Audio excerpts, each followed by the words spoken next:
You just stumbled into the best podcast ever made by an Asian guy in Austin, Texas, talking about sports cards. Congratulations. What a great day for you. What an achievement for you. Jokes aside, I'm Joel-ATX. How you guys doing?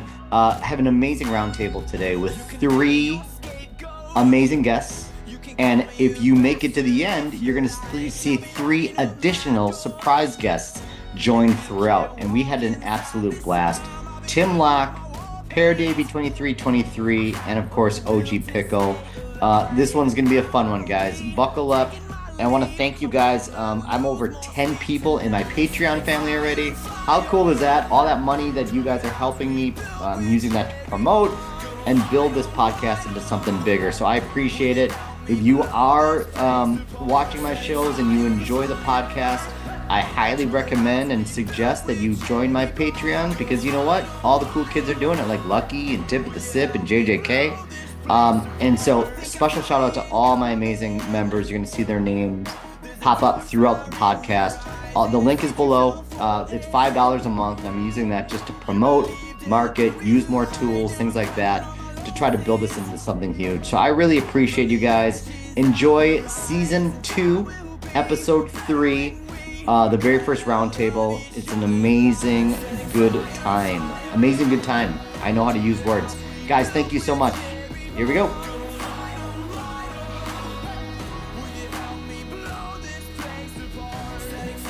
All right. So I have. You like how I just went into it? You guys ready? Yeah. Got all serious. Got my glasses on. Very smooth. Yeah. If I get really pissed, I'll take my glasses off and be like, are you effing kidding me?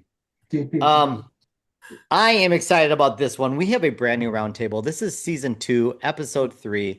We have OG Pickle Cards, Peredavi2323. I messed up the Michael Jordan number. And TimLac. Tim, I always forget your numbers. 78510. That's right. If you were about to put me on the spot for my numbers, I would have forgotten too. So I'm glad you had those. So what a great group we have. I mean, if you're new to Whatnot, obviously you're gonna have all their information down below. Make sure you spend some time with these guys. I personally handpicked these three, and you guys were my first 3 choices, by the way. Just, I want you to know that. You weren't backups. OG, I'm really excited about because he's been around Whatnot for a long time and he's been in the hobby for a long time, but he's only started streaming over the past couple months, which I think is a really cool perspective to bring to this round table. All 3 of you are 5 stars. All 3 of you less than 1 day shipping. It ranges from 500 sold all the way up to I think 7,000 sold. Followers ranges from 2.5 all the way to 22. So it's a good mix. And so while I think my first question, and again, this is like, I don't want a lot of structure. I do have some notes, and I did a fun raid today, and I had all the people in my chat give me things to talk about. So I think this is gonna be fun if we ever get desperate. The 5-star reviews, the shipping, the amount sold, and the followers. So when you guys are, let's flip it as buyers. When you go into a room, which metric kind of like do you focus on? Like, should I buy from this person or not? Rating, ship time, amount sold, or how many followers? We'll start with you, OG. Oh man, ship time. If I've gone to streams where I think it's a great stream, seller's really nice, but then I go in and it's like 3 days. You gotta have like, I think 1 day is fine because Whatnot's kind of a little weird, post office is a little Yeah. weird, but there's nothing that says you're a good streamer like that less than 1 day shipping. I think that is like the gold standard for it. I think next to that, rating, if you are like 4.2, that you've done some stuff out there, especially when you have a lot of reviews. It might be a little shady. Sometimes I'll go through the reviews. But other than that, it doesn't matter how much you've had sold. Don't care about your followers. None of that Okay. matters to me. I think those 2 metrics are kind of the standard of which I go based off of. I wouldn't argue with any of those. Mr. Perez, your thoughts? Para Davy. Yeah, yeah, I would pick up exactly where where OG was at. I think rating, I see it. I mean, I look top left right away. And I mean, as long as like you're like a 4.8 or something, I mean, I think everybody kind of gets like a crappy givey from like a person that won a giveaway that was upset, or just Oh someone that yeah. kind of just made some weird story. But the shipping is important too, to kind of piggyback off of that, because that means you care about your craft and you care about your show. Now I get it. Like there's some people that have full-time jobs, so it's not like they can just shut things down and do the show and pack up right away. But I feel like if you're really caring about like your customer base, you're getting out in 1 to 2 days. And if I see that, then I'm like, all right, cool. Maybe I can get some good cards here, something with a little bit of a good profit margin, and give a guy a shot or a girl. Nice. Tim, what do you think? Yeah, It's always tough going last. no, it is. It works because I don't pay attention to any of that, but I should. Like for me, it is. I go in and I look at the cards that are being run, and I look at the prices that are going. And it's kind of like two buckets. Sometimes I go into shows where it's friends, and I'm there to support, and sometimes I'm there to get inventory. And if I'm there to get inventory, it's what are the cards you're running and what are the prices. Yep. But I know it's important. I know all those metrics are important, that a lot of people pay attention to it, because I've heard other people say, like Tip, I think the last time we were on here, Joel was saying that he won't buy if you have over 1 day shipping. So there's a lot of people who do pay attention to that. Yeah. I know Jay Streets, he had an issue with the post office where like a big set of his packages got delayed and it messed up his shipping. So he worked hard to get it back to under 1 day, because he knows they are important metrics. But like I said, when I go in, I probably should pay attention more, and I usually don't see the bad reviews until I have an issue with a package, and then I go see that this seller, it's kind of a common thing for them. But mostly when I go into shows, it's what are the cards, what are the prices, or is it a friend? And that's kind of what's dictating whether I stay or not. All great answers. Yeah, Sports Cards Y'all has a major feud with his post office, and it hits their system sometimes. There's nothing you can do about it. Yeah. As a streamer, let's reverse it. Now we're streamers. We obviously sell cards. Like, what metric is the most important to you? We'll start with you, Tim, and then we'll go the other way around. I think the most important to me, I'd say it's a combination of follower growth and reviews. Like it, like Peredavi was saying, you're going to get hit with that random bad review from somebody whose givey wasn't delivered and they give you a bad review. But seeing what people are saying, seeing the feedback that people are giving, I think is important. So reading the reviews and see what people are saying about your show.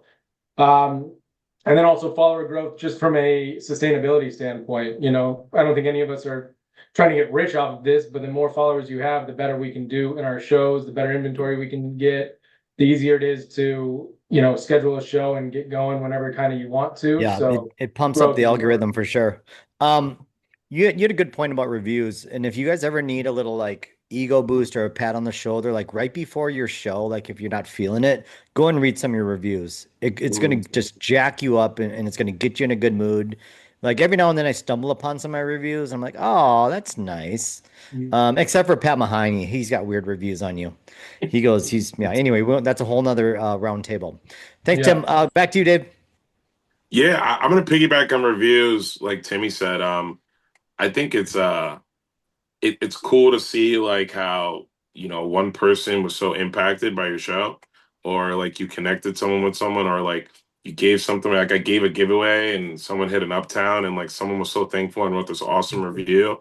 Like, Nice. deep down I was really upset that I didn't rip the uptown, right? But like it was cool for this person to get it. So I think that's a cool thing, where like we're all putting time into this, right? Like we're Yeah. just not like, randomly putting a bunch of 10 cards. So it's nice to see the reviews where it's like, everybody's human. Everybody wants a compliment from time to time. And when you get that and you sense, how sincere people are, it kind of gives you that motivation, kind of like you said, to kind of like, get back and do a show or keep the consistency going. And Yeah. follower growth, I think, is something that's been coming into mind a little bit more. I was speaking with a bigger streamer, and for me, I really didn't think about that much. Like I hit 20K, and I was like, holy crap, like I'm at 20K. But then I hit like a little like stall because I've been a little more stern on giveaways lately in terms of like just the thank you and trying to change the norm of like how we are perceived as streamers, but my followers have gone down because I think some people are like, screw this, like I'm not trying to have this guy, I say, refuse to say thank you if I want to give you. This guy's a you know what I jerk. mean? So it's You like, get you but got then pretty strict, and I love it. Alex has a funny thing that he'll talk about as well in his shows. but I've been seeing the growth dip a little bit, and with that dip, I've come into like I hit a couple shows where I'm like, man, like how come my cards aren't flowing? But maybe, when I look at my breakdown, I'm like, I only had two new buyers. And Timmy brings up a Yeah. good point. Like, if you don't have follower growth, then like, what if OG and Tim and Joel are not in my show who usually buy? That is 60% of my buyers that aren't at the show. So then what am I going to do? Just completely bomb? I can't depend on the same people to be there every single show. They have lives, they have things to do. So with the growth of your channel comes more buyers and that Yeah. consistency of like my cards are going for what they should or close to what they are. So Yeah, I'll jump in here and I'll hand it off to you, OG, and then you're gonna show what you're drinking to everyone. You're gonna show the world what you're freaking drinking. Um, you guys will see. You don't know. You'll see. Um, oh, damn it, I was too busy making fun of OG and I forgot what I was gonna say. Happens. Oh, okay. Yeah, so I've been streaming for a couple years, and when I first started, my top buyers aren't even on the app anymore. And then mm, if I think about like 18 months ago when I was streaming, those top buyers that I had that were consistent every show, spending all their money, they're gone as well. They're not even on whatnot. So like, yeah, I mean, you have to keep growing somehow. And so you can't depend on those same awesome people that show up in your room and continue to purchase because they will fade away, or worse yet, they become streamers and they stop buying from you. yep. It's like it always happens. It's so funny. Once you find out one of your buyers is going to start streaming, you're like, well, that was fun. Oh crap. Um, all right, OG, show everyone what you're drinking. First off, drinking twisted teas. Are you still in college? I'm not sure if No, you're. not at all. Okay, I've been okay, out of okay. college for a He's going long for his time. third degree. It's just what I had. I have some old stouts, but I don't really touch those right now. It's not winter time. It's not stout time. Nope, not at all. Good for you. Anyways, before I answer the question, Peredavi, Joel alluded to this. What I do is kind of like a fun public humiliation, if you will. But I run giveaways and I've got auto giveaways and I've got base cards next to me. Mm, And if you don't say thank you or TY or whatever, I'll run a base card give you, but I'll have the chat like boo them. awesome. It's fun, right? Because it Yep. And drives it works, by the engagement. way. It works. It works great, by the way. It worked earlier today, but it's just kind of a fun way of finding that. Like, of course, I want respect as a streamer, but I'm not going to get there, get super upset about it. I'm just going to give you a base card for 5 minutes. Yep. I was And hot then and if heavy. someone Now I said don't thank really you to that, care. we're going back to the autos. Yeah, Yep. I don't think it's good to get wrapped around the axles on something like that. I think it's important. You know, you wish everyone had manners, but it shouldn't like you do your own thing. But like for me, I kind of backed away from it. Mm, Yeah. But yeah. Anyway, go ahead, Alex. But yeah, so to answer the original question, I think the metric that I look at is anything but followers. I think followers are kind of something that comes with running shows consistently. You might not have the same growth as someone who's like dead set on followers, but I've seen 70 people in my show, and I've seen someone with 20K followers that also has 70 people in their show. For me, Yeah. it's the first time buyers. I go straight to that Yeah, that's a good metric point. after every show, and I Mhm. kind of look at the percentage of shipments and orders to first time buyers. I think lately I've been around 20 to 25% of all shipments get first time buyers. Granted, I'm newer at this, and so might be skewed as I run more cards and all that. Sure. But for me, if my end goal is to build a community of people that keep coming back and coming back, followers, most of them are going to be people that just entered a giveaway once or just spent a whole stream as Givey Goblins. That's Mhm. not really a good metric of trying to get new people that are constant buyers in your room. So I think that's the one metric that I focus on this side of Nice. the camera. I think the key is like if you get new buyers, like what are you doing to keep them? One thing that we never do, which is so stupid, is like DMing new buyers with the coupon code. Just trying to get them back. It's free. Literally spends maybe 5 to 10 minutes of your day.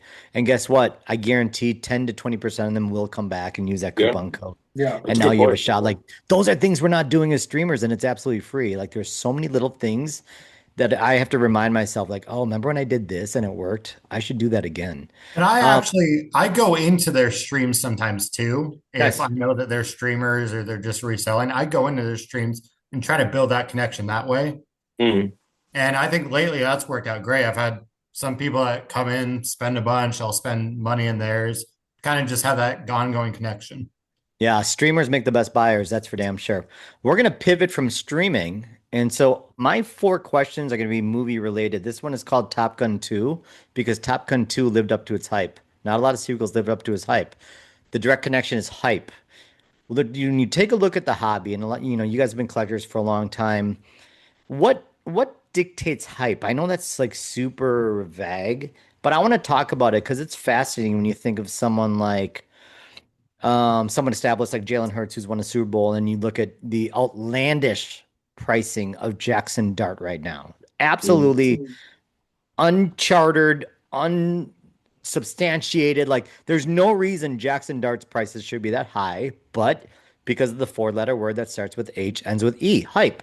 So I want to talk about that. Like, what do you guys think of that overall? What are some of the factors? We're going to start with you, Peredavi. Yeah, I mean, I think as hobby and people that love the hobby, right? Hype is something that we are mindful of, right? Because we collect cards and we PC our favorite players, but we also try to get ahead of the curve a little bit and like who is someone that's pretty good to invest in. I Yeah. want to have this card 15, 20 years down the road. From a streamer perspective, it's huge, right? I think it's tough because like you got to take your hobby hat off at times and like, oh, this is a great player. And you got to think about like, Joel, you brought up a good point, like the hobby likes winners, right? So like, you know, you think about hype, like I was so wrong with Ted McMillan. Like I started buying so much Ted McMillans. I'm like, this guy's going to win offensive rookie of the year. Yeah. He won offensive rookie of the year and his cards actually went down. You know what I Weird, mean? right? So it's like the hype is really important, and it's something that I think that a lot of people are going to swing and miss with consistently. Like how many people, you know, look at like Trey Lance hype around him, and now like Oh, people are like, I can't give this away. Zion Williamson hype, Desmond right? Ritter. Yeah, I mean, I, it's I so sold many. I sold a PSA Zion Williamson for $15 the other day. If I went backwards in time when he was like going into the NBA and someone told me I'd sell it for $15, I'd say I'm on crack. So If you ever run a card and say this card used to be like $500, yeah, you're not helping your cause. You ever notice that? no. Yeah. If you The ever say, biggest thing "Oh, they this hear is card used to sell used. for $100," your people aren't good. That's not Right. motivating people to swipe. So I stopped saying You're that. not hyping up the card well at Yeah, all. exactly. Um uh, yeah, I mean that's where I'm at. I mean, I feel like it's one of those things that like I mean, I buy into it. I'm guilty we of all buying do. into some hype. You know what I mean? But I think it's just something to be. I think the older we get, I think the smarter we get as buyers in terms of like maybe when we were early in the hobby, like hype is just like boom, boom, boom. Now it's kind of like, well, let me give this guy a year. Let me give this guy 2 years. Is he going to actually develop? So I think the older you get in the hobby, the smarter you are before falling for that trap of the hype. Okay, we're gonna go to Tim and then OG, and then I'm gonna kind of come back and ask you who your personal hype is gonna be in 2026. So get ready for that, Pear Davy. Tim, let's talk about hype. Yeah, I mean it seems like with Jackson Dart, for example, it's hype because it's the unknown. It's the possible that he is the next Mahomes in a big market. Um, and it usually goes away in a year or two because they prove they're not that guy. There are only a couple goats in each generation, So Yep. Yep. but it's a combination of, do you do like if you look at baseball, you have Mizorowski who's as high on the hype right now as can get. Then you have like Cam Schlittler, who's in a Mhm. big market, pitching great for the Yankees, but his cards are like a fifth of the price.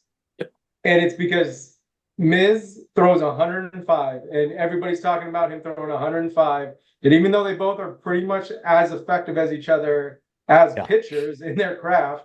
Miz does it in a more highlight reel type way, so you get the hype with him. Yeah. And so, yeah, I think it's being young and you haven't proven that you're not the GOAT yet, like with the dart, and also having that highlight worthy talent. Like Jokic's stuff is so cheap compared to how good he is And yet as a basketball player. he's the Because best player in the league, pretty yeah, much. but he's not that fun. You know, he doesn't have a ton of It's not as cool to watch. Yeah, exactly. No. Yeah. So yeah, you need some of that. You need the people buying your jerseys because you're fun to watch, that kind of stuff. And you just don't get that with some guys and you do with others. Baseball is actually the only sport when it comes to connection with the hobby where stats and talent typically do transfer over, but there's still, you're right with the Miz and the Schlitter thing. But like football is so just full on hype. It's so insane. And we love it. I'm not complaining. It's like you just got to be ahead of the curve. OG, bring us home and then we'll talk about who we're hyping in 2026. Well, I think Tim like nailed it on the head, which is I think hype is actually sports dependent. I think when you get to something like baseball, you don't, your pitchers are your quarterbacks. The pitcher card market is nothing. Yeah. Name me the last pitcher card market that was like sky high. Maybe Skeens, but nothing after Skeens or before Skeens. Yeah. But Miz is not anything compared to Shohei, to Aaron Judge, Bobby Witt Jr. Those card markets are sky high. It's an offense, but it's also prospect hunting. You can't really prospect hunt in football because they're either on the team or they're cut during training camp. It's one of those. No G League, Yeah. But when you get to football, the one word that I got for hype is random, which is you could get a lot of potential in Jackson Dart. You could kind of know what you have in Mahomes. What has Isaac Tesla done for the Lions? That guy's card market. That's a great. I mean, like if he was named Joe Johnson, I'm convinced part of his hype is just he's got a cool name. Yeah. And his market was stupid. It was insane. It is insanity right now. I'm watching, and Will Campbell is the other. Will Campbell got destroyed in the Super Bowl. Yes. And his offseason card market like doubled. Only on the basis that he got ran over by the Seahawks on national television. That's crazy. That's a good point. Tesla's a good example because, listen, 66% of his catches were touchdowns last year. That's kind of crazy. But how many touchdowns did he catch? Favorite stat right there. I've heard that on so many streams. He has like 15 career receptions, and you're telling me that this guy is on the same card market as Patrick Mahomes is. Or Jamar Chase, And he was like a top three. He's a top 3 request. Like when that rookie class before they played, he was a top 3 request. Do you have any Tesla? I was buying Tesla baits just to try to keep people happy. And then like they were like, I need bigger, and I'm like, I can't afford bigger. Yeah, before I even knew him, his shitty college autos were going for like $80 to $100. I was like, who is this guy? And you're right. Who said it about his name is his name. Everyone knows Isaac Tesla. Like it's such a cool badass. Name. You know what I mean? And it's random. You could get a rookie that you've never heard of that gets drafted to the Browns that has a cool name, and you might be buying $700 cards from a random Browns player this next season just because the market likes it. It also helps that Lions do pretty well in the hobby in general, and so that helps as well. Like on a break, if you have the Lions, you're doing pretty well. You have some pretty good odds. He's the third receiver on that team. You think about that. He's the third option. No. If anything, he's maybe the 4th option after Laporta. And probably 5th behind Gibbs if we're talking about just share of targets. Speaking of hype, I'll go first. But it made me think of who's the KC running back that's went to Detroit? The angry runner, Pacheco. Isaiah Pacheco. Oh, no. Okay, yeah. Guys, if Pacheco can stay healthy, he could destroy in Detroit with Jahmyr Gibbs. Double-digit touchdowns. That's it. My hype is already documented. I think Carson Beck. I think America loves a tall, white quarterback. I think Arizona has nothing to lose, but go all in with Carson Beck and Jeremiah Love. I think by the 3rd or 6th week, even though Brissett is a a doable quarterback. Nah. Arizona wants excitement. They need youth. I think you're going to see Carson Beck. I think the hype is going to be kind of crazy for Carson Beck for a couple weeks, maybe a couple months. We'll see. I don't think they're going to be a surprise team and do well, but it doesn't matter because No. it's his rookie year, and you don't have to win on your rookie year per se. Yes.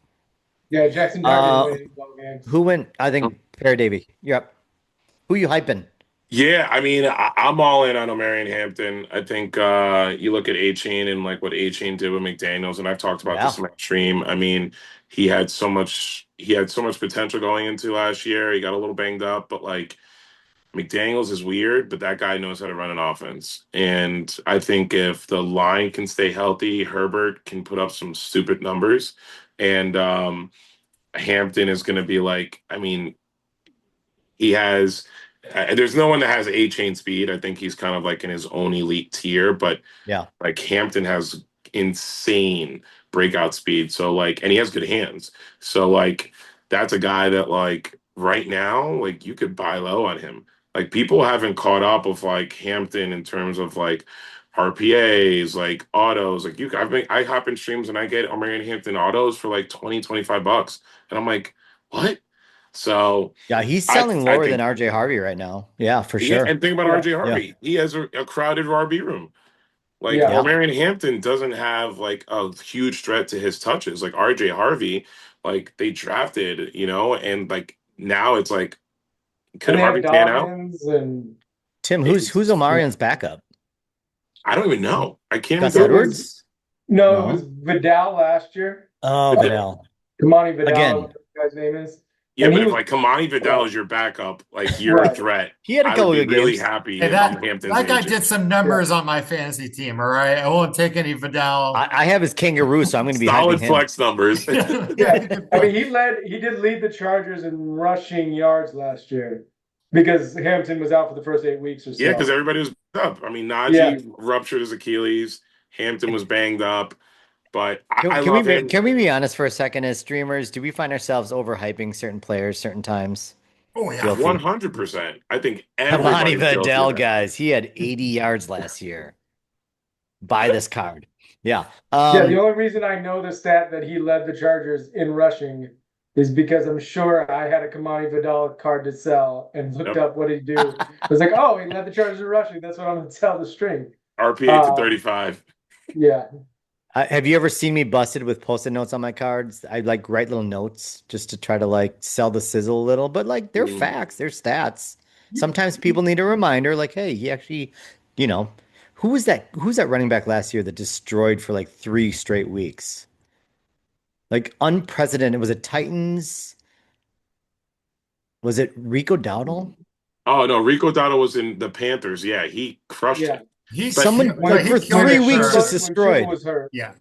And but his market never really caught up with him because it was like everybody was It just waiting did for the that other two week, to and drop. then yeah. You know? We all went scrambling for our Rico Dartles, and then it was gone. But that's the way season is. Like we'll talk about like how I do want to talk about how we couldn't be more effing knee deep into off season right now. Like we're getting cooked. Nobody cares about football right now. But like there will be signs, and I think as collectors and streamers, I want to talk a little about like what's going to happen. It's July 15th right now. We're literally in the Sahara Desert. Like what are going to be some signs that we need to start looking for and that streamers can start planning for? Well, maybe we'll end with that because I think that's a really compelling discussion. But I've sidetracked it. Who's next? The hype of 2026. OG. Yep. All right, I'm gonna give you two, one obvious, one not obvious. The obvious K9. Now, I was pretty critical of K9 because I thought Charbonnet was better in Seattle. I still do. But the Chiefs don't pay running backs. Look at their history during the Mahomes era, during Alex Smith era. Nope. They didn't pay anyone. It was grow them and then see you later. We'll go grab Isaiah Pacheco in the 6th round. And they just kept doing that. They paid him $14 million a year. And they have an O-line built on, I'm a giant Chiefs fan, but they have an O-line built on just running the ball. And now Eric Bieniemy's back as their offensive coordinator. See you, Matt Nagy. You were never good. And then, I think that team is just going to run down people's throats. If K9 can stay healthy, I think his card market goes to the moon. Who else do you Under, have on the Chiefs? Is it Brashard Smith? Am I making that yeah, up? Rashad Smith Okay. is, I think, just He's a a rookie, right? steal backup. He's second year now. He was Okay. rookie last year. But he's got speed, which I think will go well with K9. But I mean, point is that there's no one there, right? They got Yeah. rid of Pacheco. Yeah, it's his job to lose. And I Yeah. think the second one is I think people aren't paying attention enough to the Panthers backfield. I think Brooks, that yeah. thing Brooks. is wide open Brooks. for Jonathan Brooks to take. Jonathan Brooks was a sensation for the Longhorns. And if you're trying to convince me that Chuba Hubbard and Trevor Etienne, who I don't think is going to amount to a whole lot, Yeah. are better than Jonathan Brooks, I'm Crazy. not buying it. I think Jonathan Brooks will be the starter for that team by week I 5. hope so. I heard he looks great. He's He's performing well. training You camp know, wise, rookie mini camp, he's been He's been great. unbelievable there. you know what's funny, you guys, and I have to make fun of Cruz. You ever notice a lot of the times the last final buyers or givey is a Jonathan Brooks Uptown? Oh yeah. You know No, what I mean? Forever. what's I That up, don't was blame that Cruz? was him the or a big Terry Bradshaw. uptown giving. Yeah. Right, because that Yeah, Uptown those are went the down two. to like $50 at one Dude, I point. know. It was like the cheapest Uptown. But now, let's hope, based off OG's bold prediction, and I back that up. I do think Brooks is gonna, if he can stay healthy, he's gonna be on a good team in a crappy conference. I'm excited to see what they do. They got a lot of weapons. Good Lord. They They do. do. Um, did everyone go with the hype? Tim, did we do your hype? Timmy, No, Go ahead. no. Brooks was definitely one. But I think one that's a sleeper is the Browns wide receivers. They drafted Casey Concepcion in the first round and Boston early in the second round out of Washington. And I think they're going to be the two starters. So it might be some growing pains, but that defense is still so good, even without Garrett. They could win some ball games, and you're going to get a lot of opportunities. And I didn't watch a lot of Washington football, but Case Concepcion at A&M was really, yeah. really good. Yeah. So I think they could have some big years just because they're going to get the opportunities. And I think Dallas, just because they're Dallas, if they win, and I'm not saying I think they will, but that offense is so potent that if they win, those cards will shoot to the moon. And it takes Which to card come together. specifically? What do you think? I think Pickens and Dak, because CD is already kind of expensive, but I think the big jump you'll see is Pickens and Dak, because Dak has a chance to be an MVP candidate with Easily. the kind of numbers Yeah. he puts up. And if you get a Cowboys MVP candidate, then those cards are going to go to the moon. Running and backs like is I said, I'm not Javonte saying Williams and Jadon Blue, correct? Anybody else I'm missing? Yeah, and Javonte's great. Javonte looked Yeah, legit. he was good last year. Yeah. Yeah. All right, How good Dallas guy Javonte was shaking his Williams head. is. Well, What's that? okay, to be fair, Dak Prescott's You live in never Dallas. Yeah. Dak Prescott's never winning an MVP. You don't know that. You don't know I'm not that. buying it. I'm not buying it. I know Sports Cards y'all is gonna watch this. It's never gonna happen. You're saying that just to spite him, but I get it. I think he could be a top 3. He's finished top 3 MVP once, hasn't he? He Am I just making needs that to up? be in the running, and his cards with this. I mean, if Dallas is winning and they're potentially winning the division or in a wild card spot, like it's America's team, whether you hate it or That's or the love thing it. is, if it happens, I'm not saying I think it's more likely than not to happen, but if it happens, the jump that they would see would be. Oh. I mean, I think if Dak is in the MVP candidate or discussion come November, December, then he makes Drake May's last year publicity. It's either similar or surpasses that.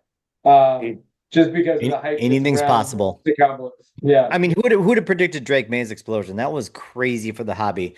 All right, so here's what's gonna happen now. I want to do one more around the horn, and I want to open it up to you guys if you guys have anything that you want to talk about, and then we'll finish. I already forgot what we were going to talk about. We were going to talk about what did I want to finish with? I'm only one whiskey deep. I shouldn't be losing my freaking memory already. I'm I'm two bourbons in, but I Thank you feel guys like for listening. I appreciate you And guys a for listening and strong taking twisted notes. tea. The twisted tea's kicking in. We'll think about it. So, what Perry David alluded to, winning is nobody people forget that winning has a direct correlation to the hobby, especially outside of the rookie year. People are hyping JD5. Guess what? The Commanders need to have a winning record and make the playoffs for JD5 to actually get back into the hobby. And so when you think of in 2026, like winning is super important to players and teams. Who is your team you're hyping in 2026? I'll go last. You can pick a contender too. I don't mind. But like, what team do you feel that like will have a great season and maybe the hobby will react to it? I hate saying this because I'm a Viking fan, but I think Detroit, that whole, if you own anything Detroit, I think it's just going to explode. I think Laporta is a huge buy low guy right now. If he stays healthy, Detroit has one of the easy schedules. Like they're like a shoe in to make the playoffs, unless like Gibbs fucking. Sorry, Gibbs has an insane injury. So I Yeah. think Detroit makes sense because golf cards will go up.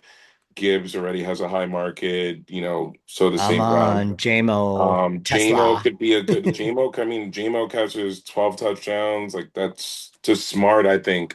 Even Hutchinson, I think you could see a spike in his cards. But I think the Bears, I think the Bears have so many interesting pieces. Their schedule is the biggest question mark because they have a hard schedule. But everybody doubted the Bears last year, and I think they actually got better, in my opinion, in the offseason. And I think they have a like addition by subtraction by getting rid of DJ Moore. Rome's foot is going to be a question, Yep. but Luther Burden, I don't see him catching less than 1,000 yards. Yeah. He's being hyped up crazy, and I think for good reason. Loveland is an insane ceiling, I think, as a tight end. Caleb, showed some special things, and I think he has so much he can do. So I think, I think these are things that are a little like, oh yeah, I say the Bears because they played well, but like Bears in Detroit, it's a really hard path in that division for my personal Vikings, but I think the hobby's going to love them, especially because they're going to be winning. More importantly, Detroit. I think I've had all the two. Two hobby rich teams is the Bears and the Lions, especially the Bears. My hot take is I don't think the Bears are gonna make the playoffs. I think it's gonna be Packers and Lions. Yeah, suck on that. All right. I just wanted to say suck on that, really. That's You've basically been what that was waiting a to say lead up to that me for saying Yeah. suck on that. 45 Yeah. minutes. Tim, what team are you hyping? It's a little bit of a homer pick because I'm a Niners fan, but the Niners have an easy schedule. They were a game away from the 1 seed last year, decimated by injuries. It's kind of the story of every year for them. Like decimated by injuries. It was bad. It was bad. Yeah. But there was a reason they were a game away from the 1 seed last year. And the NFC West is very good. They could lose all 4 games to Seattle and the Rams. But I think the Niners have a good shot with their schedule. And I think kind of my lottery ticket is Tua and the Falcons. I'm not saying it's likely, I like that. but I'm saying the Falcons have a lot of weapons, and Tua at times, and they were spurts, they certainly weren't the majority of the times, but he's shown some ability to run good offenses. Playing in a dome, I think is good for Tua. London, Pitts, Bijan, and defense that's young and improving, and a winnable division. Like I said, I'm not saying Very it's likely, winnable but division. that's my lottery ticket is Falcons players and Tua in particular.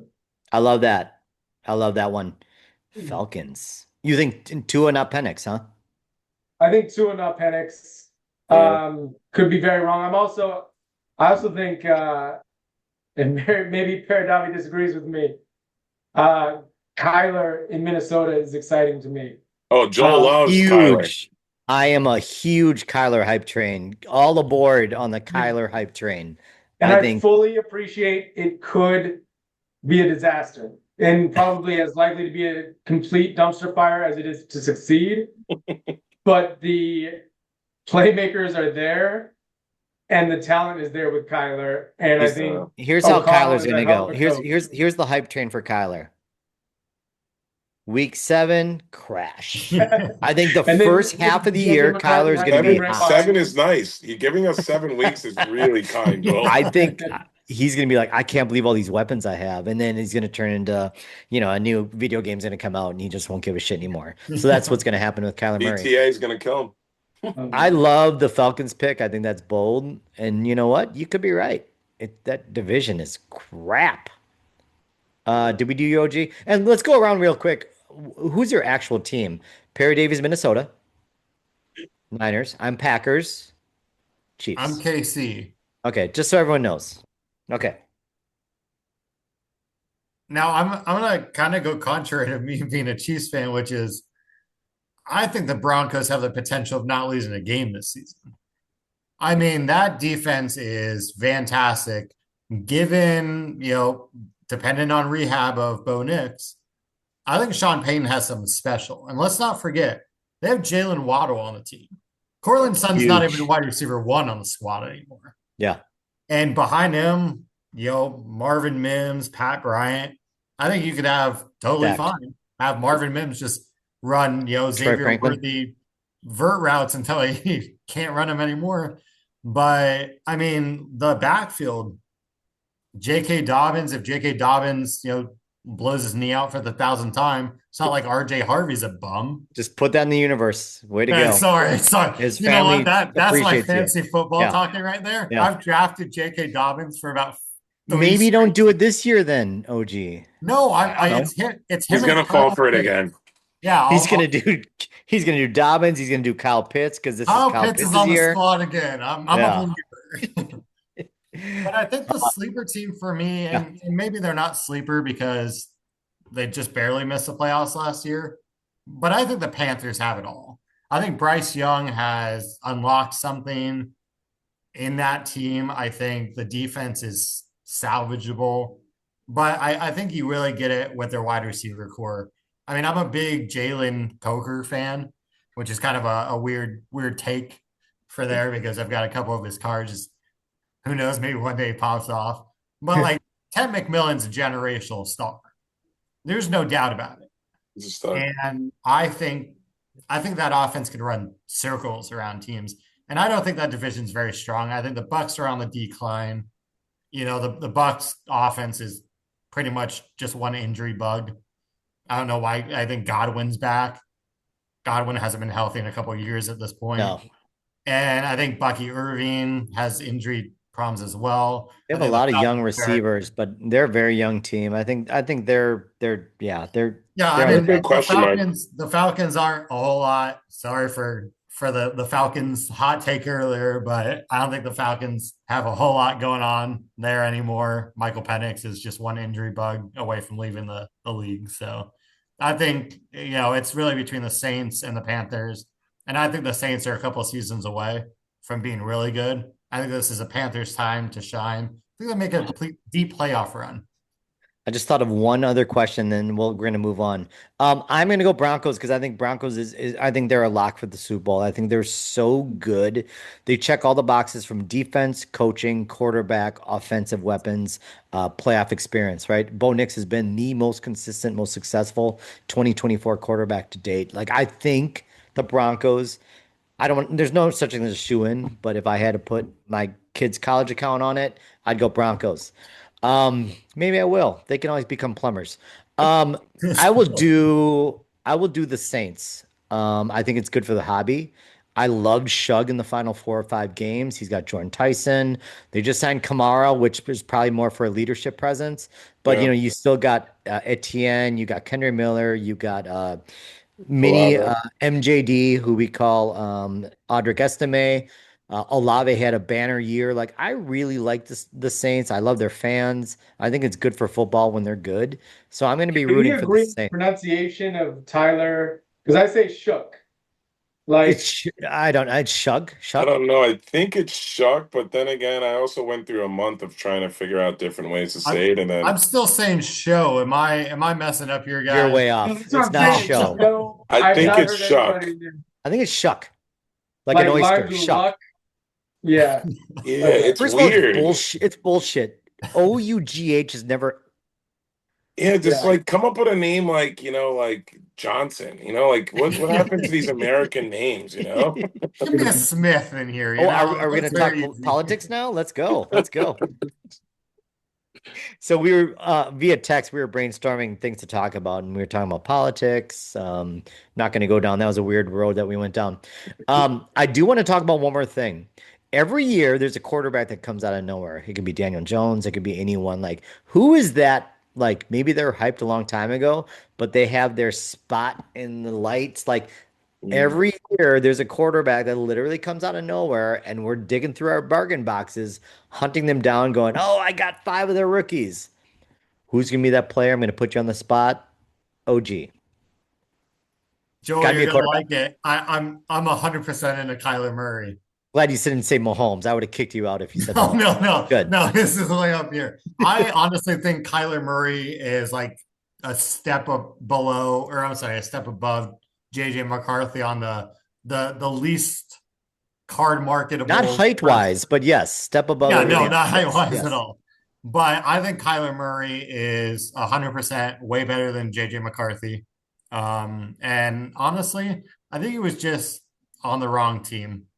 I I think he's going to do a heck of a lot better. Jordan Addison and Jay Jettis is a heck of a lot better than anything that he had in Arizona during his time. So I think he is going to go from here to here, and it just depends on whether he could keep his focus. If he can, I think he's a top 10 quarterback. OG, you're gonna love mine. I'm gonna go next. Mine is JJ McCarthy. I think Kyler Oh, Murray has a great first half of the season, gets hurt or starts fumbling. They put JJ McCarthy in. JJ McCarthy is going to have a hell of a game, and people are just going to freaking go crazy about him. Because remember, and I've said this in multiple podcasts, when you have that hobby darling where people have invested thousands of millions You're in, rooting for them. all it takes is one good game, and they're like, "Yes, I knew it," and they He's start back. unearthing all their JJ McCarthy, and they're like, "We knew it. He's back," and then he could fall on his face again. But I think it's actually be JJ McCarthy in 2026. We'll go to Tim, and then we'll end with Peredavi. All right. I talked about Tua and Kyler already, so I'll leave them alone. Two that are injury dependent that I think could be really good are Milrow and Fields. Ooh, Milrow, I think Fields. anybody in Seattle, like I don't think Darnold is a great quarterback and he went and won a Super Bowl. I think just everything around that quarterback is really good. So I think if something happened to Darnold and Milrow stepped in, he could win football games. And I think Fields is similar to like what we saw with Baker and Darnold in that they were just in some really bad situations He's finally on a good team repeatedly. with good Right. coaching. Yeah. And so I know OG doesn't want to see a lot of Justin Fields this year because that means Mahomes isn't playing. But I think injury dependent he could. But I think the most likely, I would say, and I still don't think it is likely, but the most likely of the options that I'm discussing is Aaron Rodgers has a swan song that he Oh, with second year with they got Pittman and then who's what's his name and Metcalf. Metcalf. Yep. I think pretty the stacked. who's the running back that they got from Seattle that's a super good pass catching back. Oh, Oh, didn't they get Rico though yeah, as so well? Rico's there, Yeah, Johnson's there, yeah. and then Don't forget about Roman Wilson too. Second oh year. man, He was oh more of a my kick God. returner, but I'm sick of I Roman have some Wilson. Roman Wilsons that I'm waiting to If sell. he gets famous, we all get rich. Yeah. Yes. yeah. I have some really pretty Roman You Wilsons. know, Some I'll pretty give you pretty credit, Roman Tim. I don't Wilsons. think anyone ever thought about Aaron Rodgers, but you're pretty spot on. It's a swan song. What if he has a magical ride? And like statistically, Donnie he had one of the worst quarterback seasons of all time last year. It Mhm. was Yeah, kind of a cover up because did they make the playoffs or they almost They made the did, playoffs? yeah. They beat yeah, Baltimore that last game. Yeah, yeah. But like I guess statistically, he had one of the worst quarterback years of all time. But yeah. he's got weapons. I think Pittman is massive. Did you Top think 10. did you think of that running back they got? Somebody Google it. I know it's Rico and Keldon Johnson, and then I think they still have that pass catching back Oh, that they what's had. is it Caleb Johnson, right? Yeah, Caleb Johnson was the rookie they Yep. got from last year's class that They feel didn't do like shit. None of those it's Steelers he rookies didn't did do shit. much, but Tim, I have to respond as a resident Chiefs fan. I'm actually so freaking happy Justin Fields is on the team. Yeah, as an ACL tear backup, But like Why not? also Yeah. yeah, just think about when Mahomes is healthy. mm, At no point were the Chiefs ever running Patrick Mahomes in a quarterback sneak. That's yeah.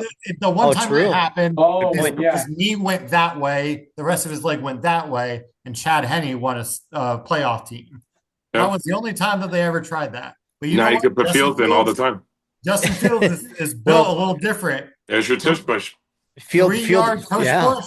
Fields, Justin Fields Justin is going Fields to have also more. reinforces my narrative of a hobby darling who people are dying to do better now because Hmm. people have Yeah. spent so much money on Justin Fields. I'm in. Yeah. I've actually bought his cards this offseason because I think he's going to have like 8 to 10 rushing touchdowns.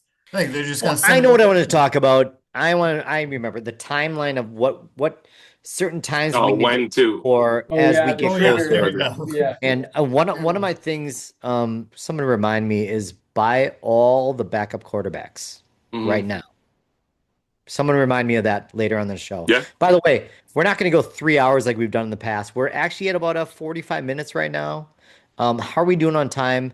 Tim, are you ignoring your children right now, or are you okay? No, 8 o'clock, so half hour is bedtime. So I got to start putting them down in a half hour. So hard Okay, stop 30 minutes. have an hour. OG Pickle, how you doing on your twisted teas? Do you need to get another one? You good? Can I go grab another one? Yes, you can. I'd hate to have you dehydrated during this pod. I'll be right Uh, back. Peredavi, I assume you got some whiskey with me. Yeah, I'm good. I'm here. And you know what's funny? I mine is a contradiction to Timmy. I think Will Howard is a good guy to buy low on right now. See, that's why I love talking Um, about this. listen, I've never really liked Aaron Rodgers, but like watching him play last year, like that guy just you wanna there's a time to leave and there's a time not to, right? And Aaron Rodgers should have left 2 years ago. Like He's so seeing him bad. play last year was almost like sad because we remember like that gunslinger that like had that Favre in him and just would put a team on his back. And I think now you see like that frustration in him, and like I think Yeah. half of his frustration is that he can't do what he wants to do anymore, and then he Point. also can't move in the pocket. So he is highly It's injury hand in prone. hand.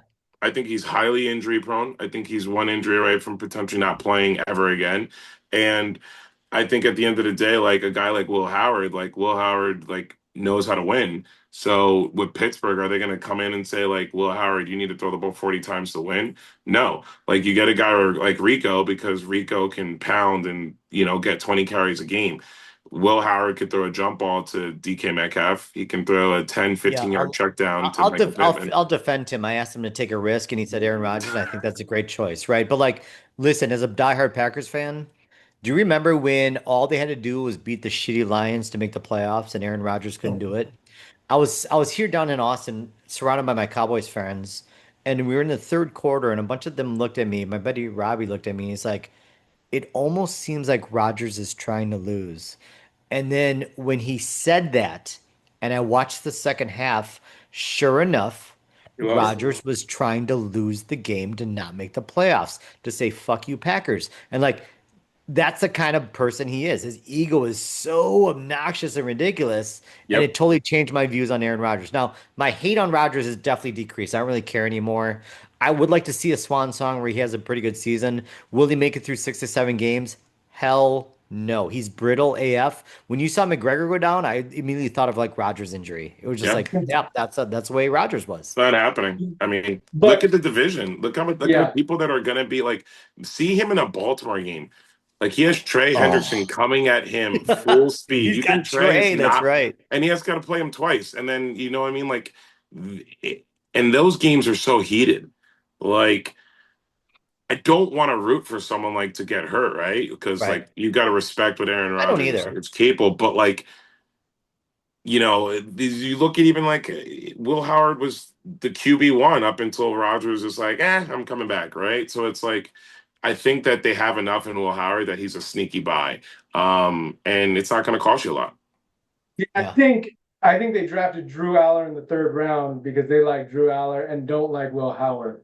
They're in a So good just position. not I based just on hated Drew anything. Aller. Look, he was Well, just if he's that. I healthy, agree. That I Notre watched a Dame lot of game said it for me all, and I'm like, I can never they got, trust and Drew they still Aller. have Mason Rudolph, don't they? Rude boy. Don't they they? do. He's Mason still Rudolph is recovering from technically Miles Garrett. So they have Howard, yeah, good Lord. Howard, Rudolph, and Allar. Like one of those guys is gonna get again. Here's the beauty is like we're trying to predict like the no-name quarterback to come out of nowhere. Like it could be Yeah. Drew Allar, he gets traded to a team, and now Allar, like, and so again, right now, like buy all the backup quarterbacks. You have nothing to lose. They're pennies. And the second they become starter, those cards become They blow up. $40. Like Mac it's ridiculous. Jones, like Mac Jones, like how are people Mac are like Jones. you need I'm to have buying a Mac Jones. I'm buying That is so my much pick. Mac Jones. I'm It's switching it. Mac insane. Jones, as a Niners fan, like Purdy is. I love Purdy, and I truly believe in Purdy. I think if you look at his numbers, He's he's been good. a pretty damn good quarterback. But He's how good. good was Mac Jones last year when he was hurt? He Yeah, was so and good. He Purdy's was a getting winner, hurt. and that's the And most important thing. yeah, like I'm surprised the Niners didn't flip Jones for some serious draft capital before the draft, but I think they didn't do it because They they need him know just in Purdy. case. Right. They needed Darnold 2 years ago. They needed Mac last year. And Kyle Shanahan wants that backup that he knows There he can He's was win cheap. ball games He's with. cheap I think too. it was brilliant that they re-signed Mac Jones. They had there to. were rumors going on this like early this offseason that they had a first round like kind of price tag on him. Yeah, I mean, I wouldn't wouldn't. sell him for anything Yeah, but a first round. yeah. He's No. a proven winner in the NFL. And, Yeah. you know, like I was praying the Vikings got Mac Jones. I was like praying that happened. But like, again, what are you going to do? Like, you got to invest in people that are going to take a chance. Like Ty Simpson. Some people hate that the Rams bought him. But what if Stafford goes down? Yeah. He has Puka Nakua. He has Devontae Adams. He has arguably the best 1-2 punch in the NFL, in my opinion, with Corum and Yeah. like, It was you know an what I mean? Like, asinine pick, but we could look stupid if he does well, right? I mean, right. it wasn't an asinine pick. They just shouldn't have got him at pick 13 or 11 or 12. It was high, but that's a Super Because I Bowl don't know if team, any right? other team would have got him. Like, I don't think any team was eyeing him up. But again, No. we're all like armchair quarterbacks or whatever they call it, right? So we never know. I will say this is a whole nother roundtable that we'll do later, but like I'm obsessed with quarterbacks and backup quarterbacks, especially when it comes to the hobby. Davis Mills is better than CJ Stroud, especially on the Texans.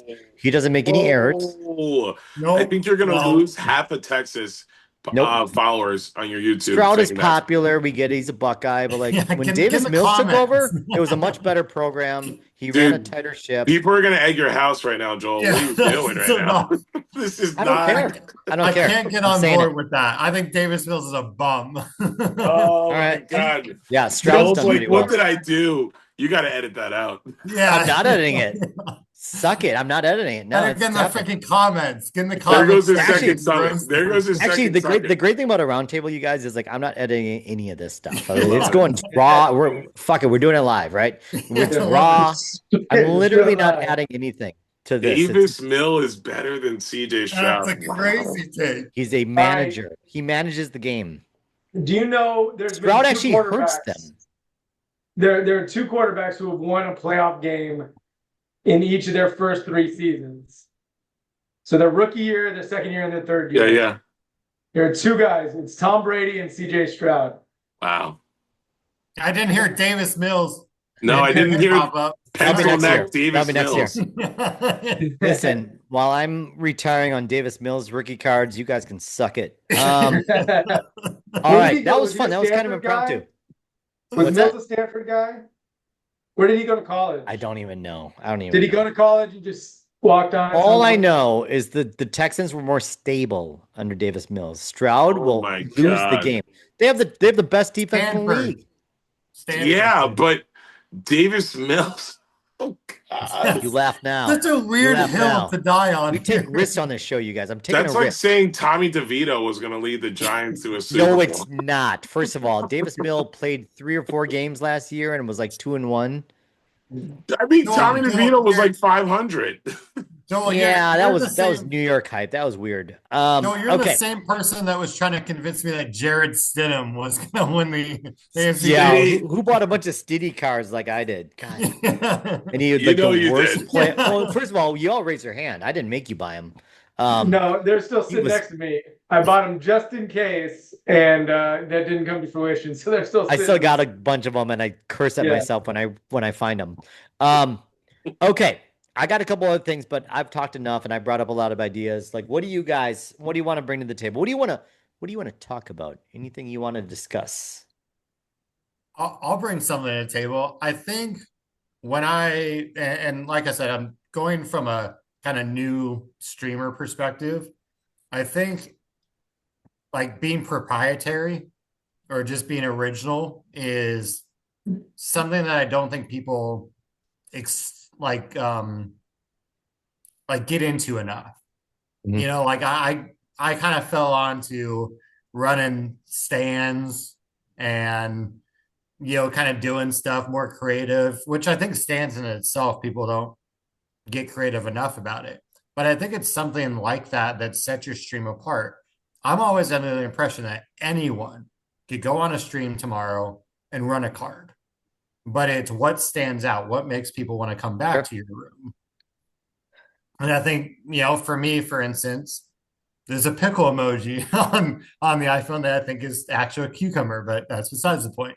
But I think for that, and Josh Josie and I kind of have our own little pickle posse. But I think something It's a cult. It's a pickle cult. Let's not as silly as sugarcoat it. this stand There you go. just does, people, I go into people's rooms and they're asking about the stand. And so I think it's something like that that builds that community up versus just running cards. I really think anyone could run a card. I think it's what else do you do? Sure. So that's a great question. And it's actually, so I call this the secret to my success. Great Michael J. Fox movie in the 1980s, by the way. What are you doing right now that is going to like project yourself, not project yourself, but like, what are you doing right now that's going to, like Alex said, stand out from everyone else? And it's going to be like a long-term successful move where like, I know this guy because of this. Because the truth is like, we toggle through thousands of streamers in a month, right? And Yeah. we basically see the same thing. I can go around the room right now and tell you guys like why you three differentiate, and that's why I asked you guys to be on this podcast. But like, I'd rather hear it from you. Like, what do you think is your thing? Like, this is why I don't miss a TimLac show. This is why I don't miss a Peredavi show. This is why I don't miss an OG Pickle show. Like, what do you think you're doing right now that you can scale and keep doing? We'll start with you, TimLac. I think probably not enough. I think this light next to me keeps going out. I don't know if that's showing on the podcast, but Now I it guess will. Yep. I need to pay my light bill for my office, I guess. But probably not enough from a branding standpoint. I think a lot of what OG Pickle's doing is really cool and a really good way to, identify himself, set himself apart. So I think I should be doing more on that end. But I think one thing I definitely try to do, and those who have helped me along the way have kind of instilled in me, is always be about helping streamers. Like make it about other streamers too. Like publicize, like with my givvies, I'm always trying to like publicize other streamers, Yep. get them bookmarks, get them followers, especially newer streamers. And like sometimes people will come in and buy a card and give it away, and obviously I'll put them up at that point. But even if that doesn't happen, I still have a stack of givvies with my sticky notes of streamers who I want to publicize that day. And a lot of them are friends, but a lot of them are just new streamers that I came across who I don't know that well, but went to their show and they're doing a great job doing it the right way. So that I want to identify, have my followers know about. And it's kind of led to some good developed relationships with like, I don't know if you guys know Seabass and the Fellas. He runs Friday nights. His stickers are famous. Yeah, and that's kind of along the lines of what OG was talking about, sending himself apart with the sticker game. Yeah. But I didn't know him. Went into a stream Friday on a Friday night, I think like after an LPZ show. And I was LPZ like, is the oh, worst, by the way. yeah, LPZ is the worst. Can we all agree? Great. Yeah, he needs to run bigger cars, is what LPZ. He's working at Wendy's. He's not going to watch this. We're fine. Not enough flawless. Yeah, exactly. Not enough flawless. But so I went into his room. I watched the stream, liked the cars, liked the vibes, pinned him up in my next show just because I thought this guy deserved some follows and bookmarks. Yeah. And now, that developed into a relationship. Got a message from him saying, hey, thanks for doing that. And now we're friends. Same thing with like Cardman Cam, 6 or 7 or 8, some other streamers who aren't in the CSN. I don't know Card. What is it? Cardman what? Cardman Cam. K-A-M. Okay. I know 6 or 7 or 8. Good. Yeah. And Cardman, he usually does Tuesdays, Wednesdays, or Friday nights, but another night streamer. And it's West Coast night, so it might be a little late for you guys. But just again, went into his stream, liked what he was doing, pinned him up. And now he's one of the guys that I'm meeting up with on Saturday at the West Coast Card Show. Heck yeah.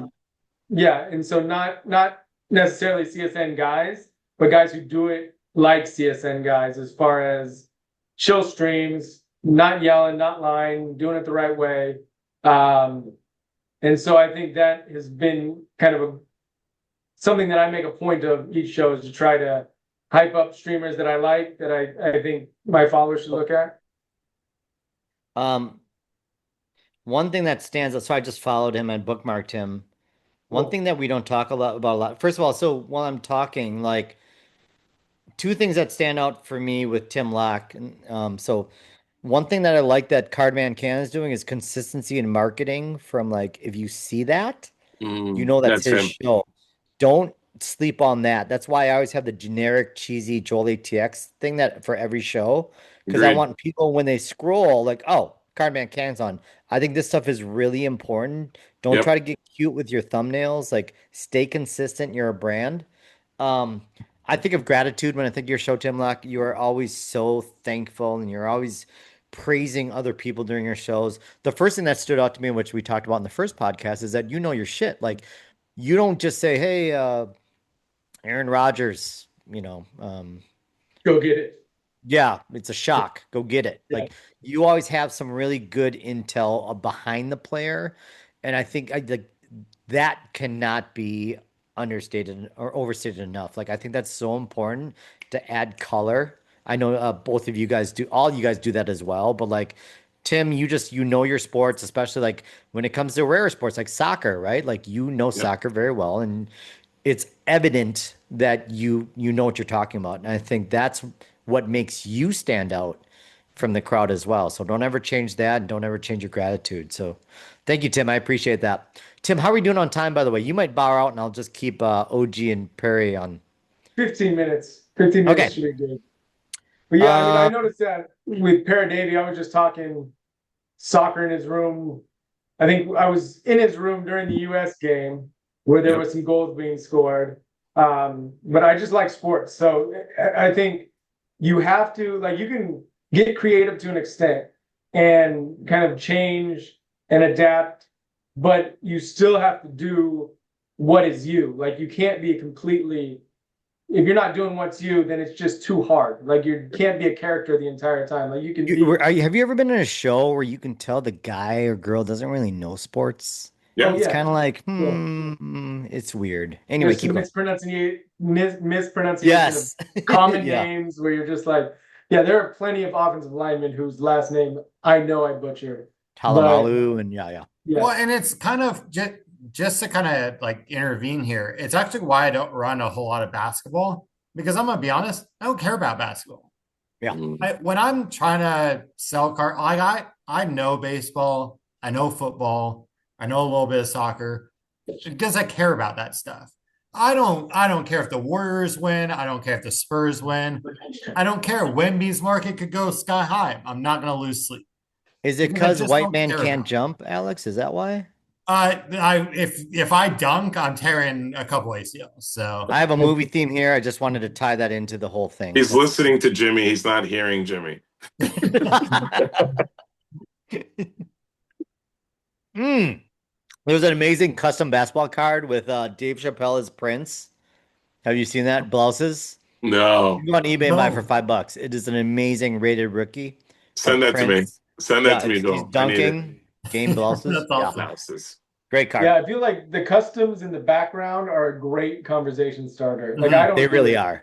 but like a good custom downtown or kaboom or something in the background is a you people get it gets people talking every show that I'm in that has a good one. Yeah. Who's next? And what were we talking about? Talking about like the like what you think you bring to your show in Yes. terms, but Go on with your bad self. I'll go short, man. I think, I'm going to piggyback off of Tim. I'm big on community growth. I think that's the one cool thing about this app that sometimes is overseen because of the yellers and the screamers and, pushing $2 cards is that like I've made some really great relationships, even with people in this room here. I've like a really close friend group now because of whatnot. Yep. With Wheeler and Nate and Crispy Deals, like I mean, you had dinner with Cruz at your own house. I'm sorry to yeah, hear like that. Cruz came to my house. My Yeah. wife is like, or my soon-to-be wife is like, who's this random person coming and buying cards? Did you fumigate your house after he left? Just curious. There's a lot Probably of things I wasn't. did after the house, but we slept comfortably that night. Cruz I'm took care of shocked us. you didn't. I'm shocked you didn't offer 90% on your house deed. I mean, that's Once he saw the Oh, I almost did a basement, spit take. once Almost he did a saw the spit take. basement, he offered me a really good price on the house, but I said, He's I'm fair. gonna have He's to very pass. fair. very He is fair. fair. But I think community growth is the biggest thing that I try to pride myself on. And whether it's a streamer that's just like, hey man, I love how you do things, or like I'm not a big streamer. I'm not like this guy that has all this clout, but I've made some really good relationships. And if my relationship can help somebody, then like why not? I'm doing this coming up on a year. And it's been awesome. Like there's some days I leave a show and I'm like I'm on a high and I'm like this is Yeah. so I know that awesome feeling. what just happened. Like it's 2 o'clock in the morning and I'm packing out and I'm like, but then like I get a DM from someone and we're shooting the shit, right? So it's like community growth is what I try to pride on, and then Yep. I like being random. I like keeping people on their toes, whether it's a Topps Chrome Mega or a EBT Pokemon, or it's a Costco size, absolute pack. Like I like to keep people on their toes, and I'm not saying I have the heat that everybody in this room has every single time, but that randomness I think is so alluring, and it's something that it draws me into rooms where I'm like, what is he going to run next? Yeah. Where like Timmy has tie dyes, I know, and I'm going to Tim for tie dyes and I'm going to him for zebras, right? But for me, like Timmy's it's like gibbies are off the charts his skibbies ridiculous. are absurd. He had an Aaron Off the Rodgers charts. stained glass that Like Tim I'm too Lindbergh put up. cheap to ever do gibbies like that. I'm Like I like No, don't I am it, too. T. Lindbergh bought that and gave it away. he I would blessed the never. chat. And I'm like, Timmy, please rig this. Like I'm doing like up, up, down, down, left, like game genie yeah, code where I'm he's in trying to like get it. Phoenix case hits for gibbies. I'm like, I would never do that. Like, Like unless Vintage comes in my room and blesses the room, which is another person I think we should shout out, amazing person in this hobby. Like I'm what a gonna try to giver. bless my chat with like a blaster. I mean a fat pack or like, a retail box and I'll give him some wax. But I'm also like, a blue collar, like middle class person. So it's like I can't just do these insane giveaways all the time. But community growth, I know Timmy's tight on time, so I'm gonna try to keep it tight. Community growth and being spontaneous. I think that's something that I try to do on a consistent basis. Yeah, I'll chime in. When I think of you, Davey, like, and I'll say all three of you. If I see you guys are on, I go ooh, and I jump in your rooms Mhm. because you guys are good hangs. Like you're fun to spend some time with. I'm gonna learn something. I'm gonna see some great cards. Like it's just a fun environment to be in. It's the opposite of my show, by the way. Not fun. Um, No, so Your we show always is talk here, hilarious, about that. Joel. Yeah. I'm not fishing for compliments. Perry Davy, you do 1,000 things right. Like you don't do I can't you don't stand out for one reason, but like your chill nature, your knowledge of sports, your ridiculously like your wax gibbies I've never seen anyone do that before. Like you do everything right. Your chill Appreciate that, demeanor, I man. already said that, but like I love your shows. Like don't ever change. I kind of like the fact that you're kind of sporadic with the morning shows and the night shows. It's kind of like a surprise of when you're I'm going to be on. confused. You keep it, and you actually take my bad advice and you do it, and you're like, "Yeah, Joel, that was bad advice." And so I appreciate that as well. We gotta learn. We Confirmed that gotta was learn bad from each advice. other. You We know what got I to make mean? mistakes, bro. But the community is strong. I mean, one shout out I'll give with with Timmy. Is like Timmy reached out to me the night before of a show, and he's like, "Hey man, you want to set up a show right after my show?" And it was one of my most successful shows. Like Tim Boom. didn't have to do that, and he came in with like a rate of like almost 200 people, and I'm like, Insane.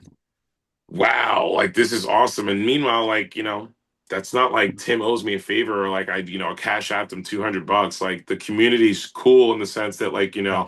that helped me and maybe that brought me 20 new followers. So I like to pride myself in community growth and I think everybody here in this room does that too. So, So so thank you both for sharing. This is a great segue into Alex slash OG Pickle because Alex is new. While he's new, he's been on whatnot for a while. But one thing that really differentiates and that you remember is like he'll do 5 raids a day, and he'll mhm. raid people he doesn't know. Like that's his passion, and like that takes a lot of work. And so let's end this round with you, buddy. Like what makes you stand out? Let's talk about your like your infatuation with like rating, which I think is awesome. Go ahead. Yeah.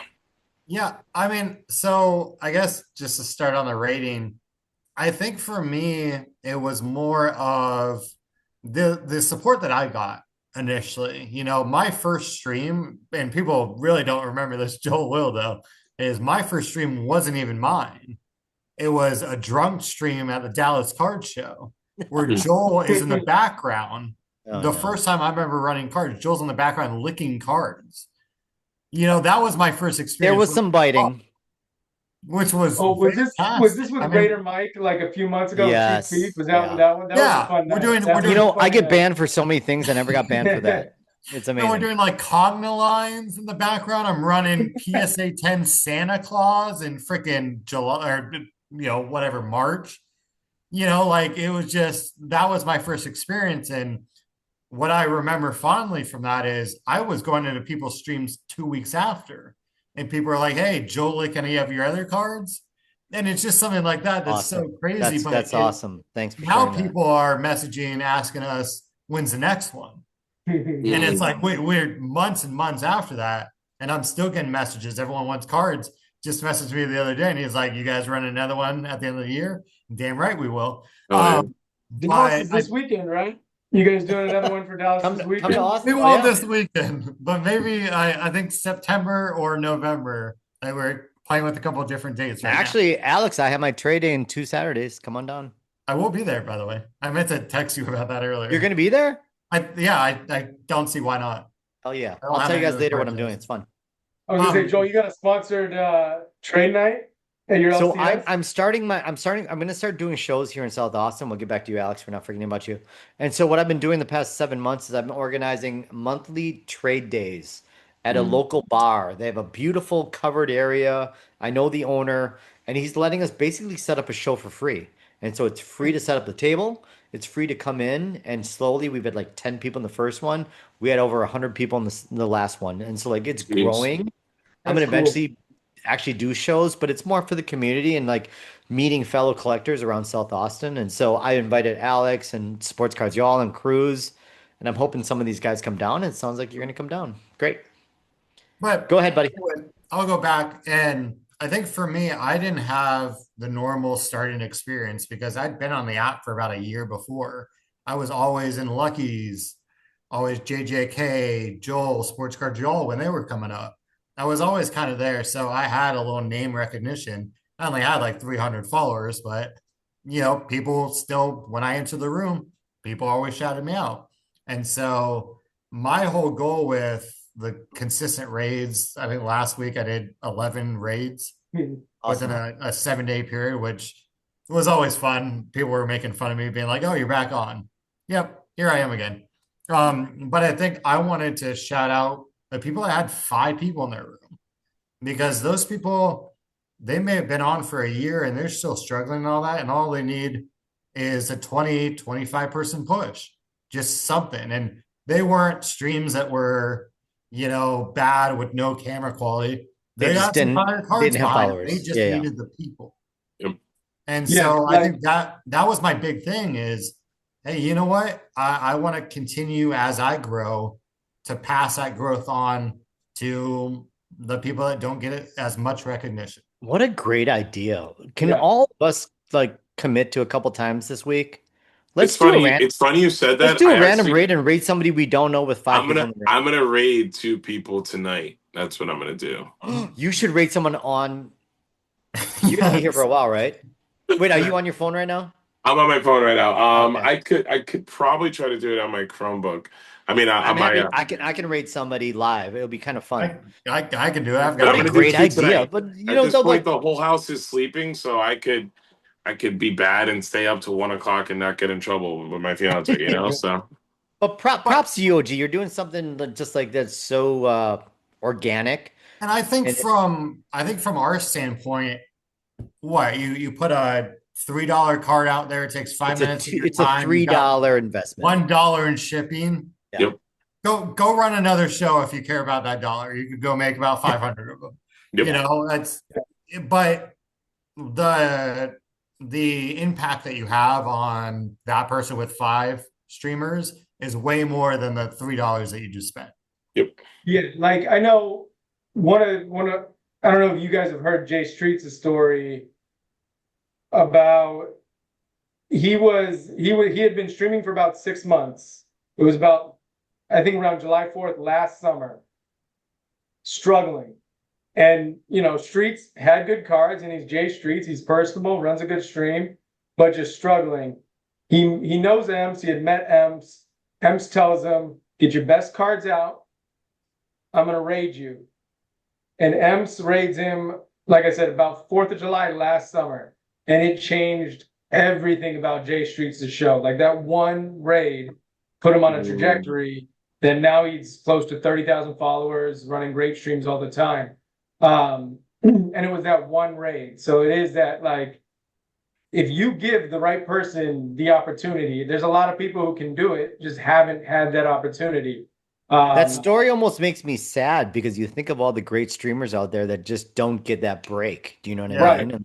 And Jay Or Streets is people that obviously a great I know streamer. so but many yeah. people that just have given up, and I'm like, why are you not Yeah. selling? Yeah. I mean, don't get me wrong, I probably bought a lot where I'm like, I'm getting good deals, right? But it's like, it's sad because like it just doesn't make sense. Like my room never blew up, or my room never, like I was Yeah. losing, you know what I mean? And it's like, I'm like, you had some insane cards, but they didn't get an Emps raid, they didn't get an OG Pickle raid, they didn't get a Or Tim they raid, they didn't didn't. network like they should have, right? Well, the You know what I mean? networking Like is huge. If you you don't got to know how put to the work in network, too. Yeah, I right. mean, And that's so life, right? That's a life trait that you need to learn, right? If you don't yeah, know how to network, how are you ever gonna be a successful, anything. businessman or Yeah. anything? Like Yeah. so this app is important with networking. I think that's an important thing that, you kind of hit on a little bit. We talked a little bit about too, Joel, like where it's like Yeah. networking, but then like networking within a reasonable reason, right? Where you feel like you can network, but then you're not trying to like kill yourself by like appeasing everybody, right?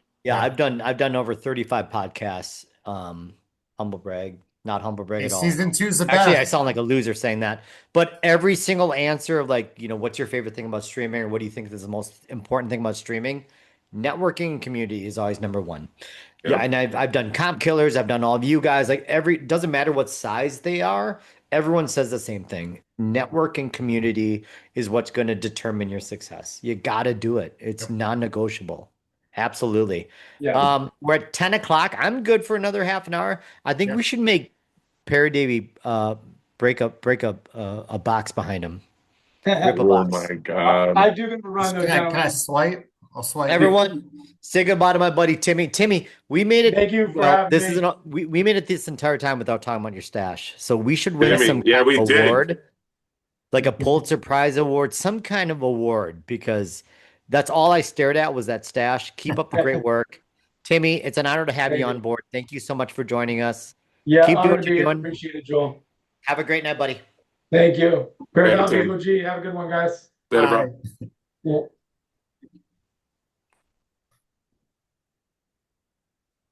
Timmy's a funny guy. I like him. I love Tim. It's why I invited him. He's just And you could just tell really- he's like a genuine good dude. Yeah. You know? dude. Yeah, yeah. No, He's just a dude, just a great guy who just like he's for the hobby, he's for the community. He's as my old Nemesis fan cave used to said, he's a real one. Um, which he is. Let me go ahead and I believe we may have a special guest, but in the meantime, I promised my loyal fans slash followers slash Gibby Goblins that I would go through some of the things that they wanted me to talk about. First of all, is Gelps the Gangnam Style guy? Yes. Yes or no? Yes. Okay. I agree. Yes. Not racist, I'm Asian, I can say that. Should PSA split up I'm sorry, TGC and sports? 100%. Yeah, they don't have a business. They'll never have a business model in which they could Yeah. They don't have the bandwidth. comfortably grade TCG. No. I heard TCG is like 5-1 right now. Like Yeah, they're it's I they're think it's cock even higher. blocking the It's sports crazy. industry. it's And an TGC is not unsustainable going anywhere. business It's getting model. bigger. It's getting bigger. Yeah. You know Is what I it mean? weird that the Bears are moving to Indiana? Yes or no? 1000%. Yeah, stay in Chicago or anywhere around. Yeah. Is it amazing that I've recovered from a snake bite a month ago? No. Yeah, not amazing. And why don't I have superpowers? And if I did have superpowers, what would be a snake superpower? A rattler would be weird. Fucking slithering around. Oh, yeah. I could slither up. Oh, That's that'd be weird. That's a great Okay. follow-up question, Joel. God damn you. Again, this is my crew. I feel like you snuck that one in there. That was yours. I swear to God, somebody in my chat said that. Yeah, I want to know who asked I'm that. just I like want the fishing for name. attention. Hey, have I mentioned I got bit by a snake? PSA impact on smaller grading companies. Do you feel like smaller grading companies are capitalizing on PSA? They don't have a chance. Yeah. I've seen too Maybe many short term. Not in a Maybe on- Tag gets 10 more, Like, customers, if I but don't I think see PSA it's still the standard. If if I don't anything, it see makes PSA more Yeah, desirable because now that's you a good can't point. get it. So like maybe a PSA 9 is so much more valuable because it's like I can't even afford to get a 9, so I just want a PSA slab so I feel like I have what's so coveted. If I'm not buying, if it's not PSA, Beckett, or SGC, I'm not buying it. I'm not going to put money No. on. See, I know Maybe I'll like buy it as a giveaway. You know what I mean? Like if I can get it if for it's cheap. super cheap. it's Right. kind Like of yeah. it's kind of bad. I go to shows and FCG is big here. It goes, who was it? Case. I'm gonna screw their name up. Anyway, whoever just bought FCG forensics card grading. I think it was like Case Hit Kings. But anyway, I think someone came up to me and was like, it was a FCG 10, and they're like, I'm just kind of selling it raw. And I'm like, well, if that isn't a telling story, I don't know It what is. is. Yeah, I think well on the Yep. Pokemon world, like CCG, there's more CCG's big on tag. Yeah. There's more acceptable, but like sports, if you're not PSA, we may consider SGC and Beckett, of course, but Yeah. that's it. And SEC more vintage, if anything. Yeah. Here's an interesting one. Can card ladder actually devalue cards? Yeah, I think so. How so? In some ways. I mean, because every sale is an on-card ladder. So I get it. eBay is king, right? Because it's the biggest market for card selling. But who's to But there's say eight that others. Alex buys a Jamar Chase PSA 10 for me for $50 over market value? That doesn't go into card ladder. Joel on my whatnot stream, or eBay, there's value in card ladder, but I think you have to take it with a little bit of grain of salt at times, because if eBay is paying low on something, does that mean that you just sell all your Jamar Chase because card ladder has it valued at less than what you bought it at? The hobby is full of apples to oranges comparisons. I was talking to Alex via text today about how like you look at eBay comps, you look at all the other different kind of comps. What we don't realize as streamers is you have your own comp in your own show. And I think the more you stream, you realize what your comp is. Yeah. It's not Yeah. going to be the 80%. It's not going to be the 90%. It's going to fall somewhere between 60 to 80% is going to be your comp. But it's your specific comp because you have your specific audience. It's really important to run as many shows as possible to determine what your comp is so you can buy smart. Because I say this all the time because I stole it from somebody. The profit is in the purchase. You have to Mm. purchase wisely, knowing your comp, knowing you'll be able to at least break even Yep. or profit. Ladies and gentlemen, let me introduce you to our new guest, and I'm going to go take a piss in the garbage in his honor. Oh, I'll be right back. Are you just gonna leave us? oh God. We're You're just gonna hanging leave out. us like that, Joel? This podcast really devalued itself all of a sudden. Is it just you and Joel in here? No, I'm in here too. I don't know Oh, how what I up, got. there, David? I What don't up, know. David? I don't know how I got Whoa. an invite in this crew.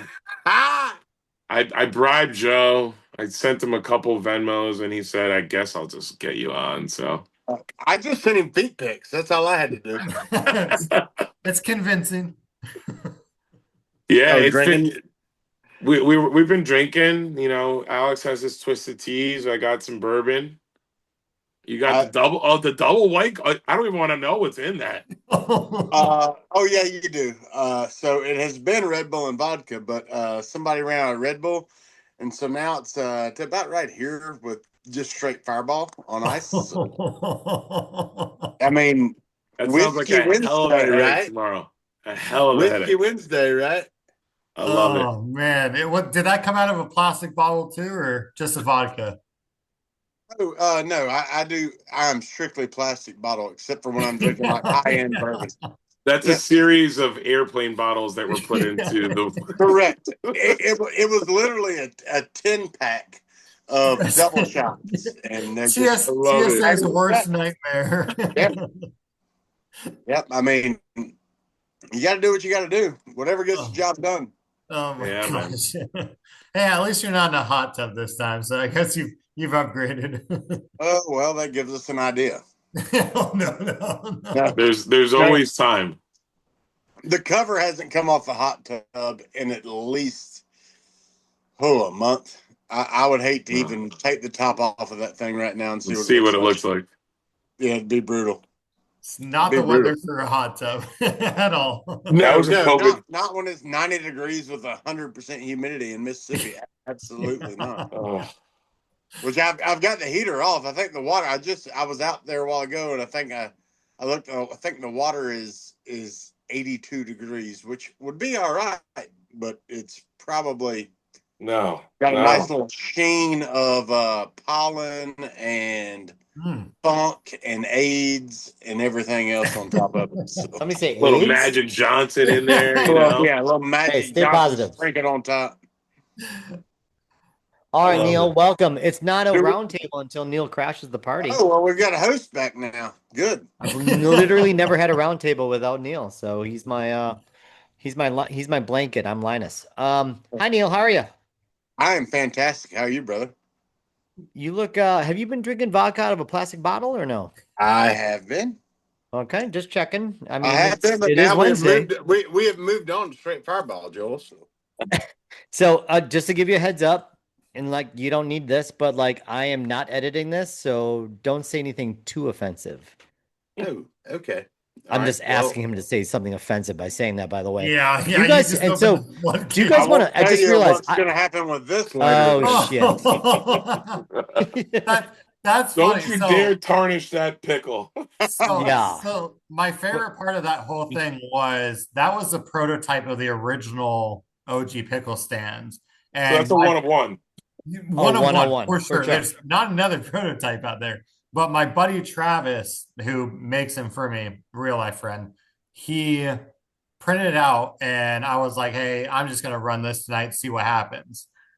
I think he expected it went for like $2. It didn't. And he's like, what loser would buy that? And I'm like, if you met that guy, he's far from a loser. I love Joel, did you catch that? that? Did you catch that, Joel, where he said real life friend and not just an internet friend? Okay. Oh, I did catch it. I did. I did.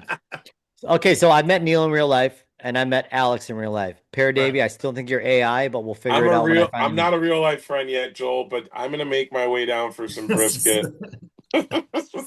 Oh, not just to hang out with me. You just want brisket? Oh, Cool. brisket. No, I'll call you on the way home to the airport and FaceTime you to say. Okay, So Neil, I did a raid today for OG Pickle, and I asked them to give me some topics, and I said no matter what your topic is, we will talk about it. And so there's a Oh boy. really good one, um, boobs or butts. Oh, this is from I don't know if that's Easy, hobby related, but easy boobs or boobs, butts. I mean, boobs. is there a wrong answer? You could say yes. I mean, yes, like both. I will agree with Perry Davy. I'm more of a boobs guy. I like how Tip comes in here. We just go straight to the gutter. It's great. Well, we're not editing. Maybe I shouldn't say that. Okay. All right, OG. Yeah, we're not Yeah. editing. Thank you for showing some restraint finally in your life. You as a- respect the YouTube guidelines. Yeah. Give me 5 minutes. No, don't stay away from that plastic vodka. OG, boobs or butt? But Now that we've offended all the one female listener, we're good to go. Sorry, girls that pull. Sorry, we love you. We love you, Teal. left a long time ago.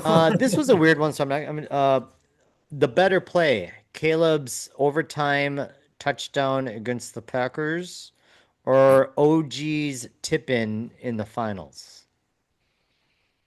Oh, I thought you were talking about me. I was like, I had to shit in. Not you. You Not you. confused me there for a minute, Latex. I think OG on a OG's newbie. tipping because it led to a championship. Absolutely, yeah. You got to go with that. Fuck Caleb. I'm on the opposite side. I think it's a top 5 most impressive throws of all time. It was actually really good, and It so was glorious. I'm a Packer homer, but I give the Bears a lot of respect. I also think they're not going to play. So Tip, we did our bold predictions. The Bears aren't going to make the playoffs. It's going to be Lions and Packers. Why hasn't someone created mags with digital pricing on it? Wow. Someone asked me that in my chat today. I was like, "That's fucking brilliant. That's Because effing nobody's got brilliant." enough money, maybe. That's gonna be an expensive mag. The hobby's got money. Like I mean, but You you could got to Bluetooth build quantum Wi-Fi in the mags. mags at that point to have active pricing. I don't even know where you would start with that. mag technology, we think we've seen it. It's going to get crazy with AI and just like I mean, I think there's a way to do it. It's just the first couple mags are gonna be insanely expensive. Yeah. But then down the road, you could have like it's a really interesting, odd question, but I feel like there's some like possibility to that. Oh, we're 100%. we're seeing custom mags with 3D printers already. You know, our good friend Mhm. GoPack Go makes them. FSFT makes them. Like, it's the next progression where it's going to be more like there's going to be some kind of component in mags that are going to make it more like customizable, It where automatically you could actually catch card change the ladder sales. colors of a Yeah. mag. You know what I mean? Yeah. Real-time Holy card cow. ladder comps. Investors. Four of us. Okay. Let's do it. They steal our idea right now. It's Listen, automatic. Does we need anybody some have any cruise money? money. Because we got ideas. Yeah, we just need money. let me call Cruz real fast. Cruise, we need some money. You know, the great thing is I've never had a podcast where I did not mention Cruz, and we've done it multiple times. Cruz owes me money, some kind of royalties, maybe a downtown. We'll see. One thing I Jonathan did want Brooks to talk Uptown? about. What's that? You Is mean a it Jonathan Brooks Uptown? Jonathan Brooks Uptown? Neil, we were joking about like how every big streamer saves their big givey at the end, and it's always a Jonathan Brooks Uptown. But he's gonna now- pull up. hey, let's laugh about it, but I swear to God, I'm collecting Jonathan Brooks right We were now. talking I know, about like, that. back in the Holding the day, shit you're out like, of it. really? Like, Really? Because what if? What if? I haven't sold one big like Jonathan a Malachi Brooks. Corley explosive. You're like, No. really? Okay, I so gave up on Malachi. yeah, he's well. But wasn't he the one who Jonathan dropped Brooks, the touchdown? he just showed too much promise. Oh yeah, and he hasn't even touched. Like, I mean, Malachi's in football purgatory. What he's in? He's in Cleveland now, right? There's nothing he go can from the do Jets to ever get back. Cleveland. Congratulations. Yeah, you're surrounded by hot rookies. There's no way. And by the way, you know who else is going to look really good in Cleveland? Isaiah Bond, second-year UT player. They're True. saying he's going to be a beast this year. Very true. Isaiah Bond. Watch out for Isaiah Bond. One of the things I want to talk about, especially now that TimLac is gone, because he's the fucking worst. This is where you laugh because there's a I joke. missed my guy Tim. Damn it. TimLac he's a real one, dude. He's fantastic. His stash, you can't compete with. Immaculate. It's immaculate. It's impeccable. It's a national treasure. It's all the expensive card lines. Anyway, flawless. It's flawless. no, that's too Exactly. There far. we go. That's too far. Damn it! You're not supposed to be more clever than me. This is That's my the grand podcast. slam right there. Damn it! It is. Neil is like, Joel's it's like, certified. that's it. Neil's like, it's Wilder. totally certified. I've always called And mustache. then Peredavi is like, dick yeah, it's a duster, but I total guess I score. shouldn't do that today. It's a total score. Okay, we're done. I got a mega somewhere here. This is clever. Were you okay? Anyway, one of the things I want to talk about last, which remember, we forgot. What did I want to talk about last? I'm going to quiz you guys. We were talking about what you like. When do you see the point where cards start to turn towards the football season, where it's like, why did my? Well, I was joking with you, Joel. Like, why did my Jameer Gibbs orange laser go for $8 when the card is actually worth 28? Like, in football season, maybe that's going for 40, just because people are like, holy crap, he's my number one RB in fantasy, and Detroit's off to a 4-0 start, and he has 5 touchdowns. It's a kick in the nuts knowing this is the $30 card any other month of the year. But right now, like we've been saying, oh, it's the off season. We are knee deep in the off season right now. We could not be more off season-y. Like I am on Whatnot as much as you guys. Anyone who sells a $20 card or higher is getting 60% comps if they're lucky. They're getting their asses kicked. It's not unless you're screaming and yelling, you know what I mean? Unless you're yelling and doing it the wrong way, which you know, looking Peredavi at you. just made a great point though, because I feel like it's really true.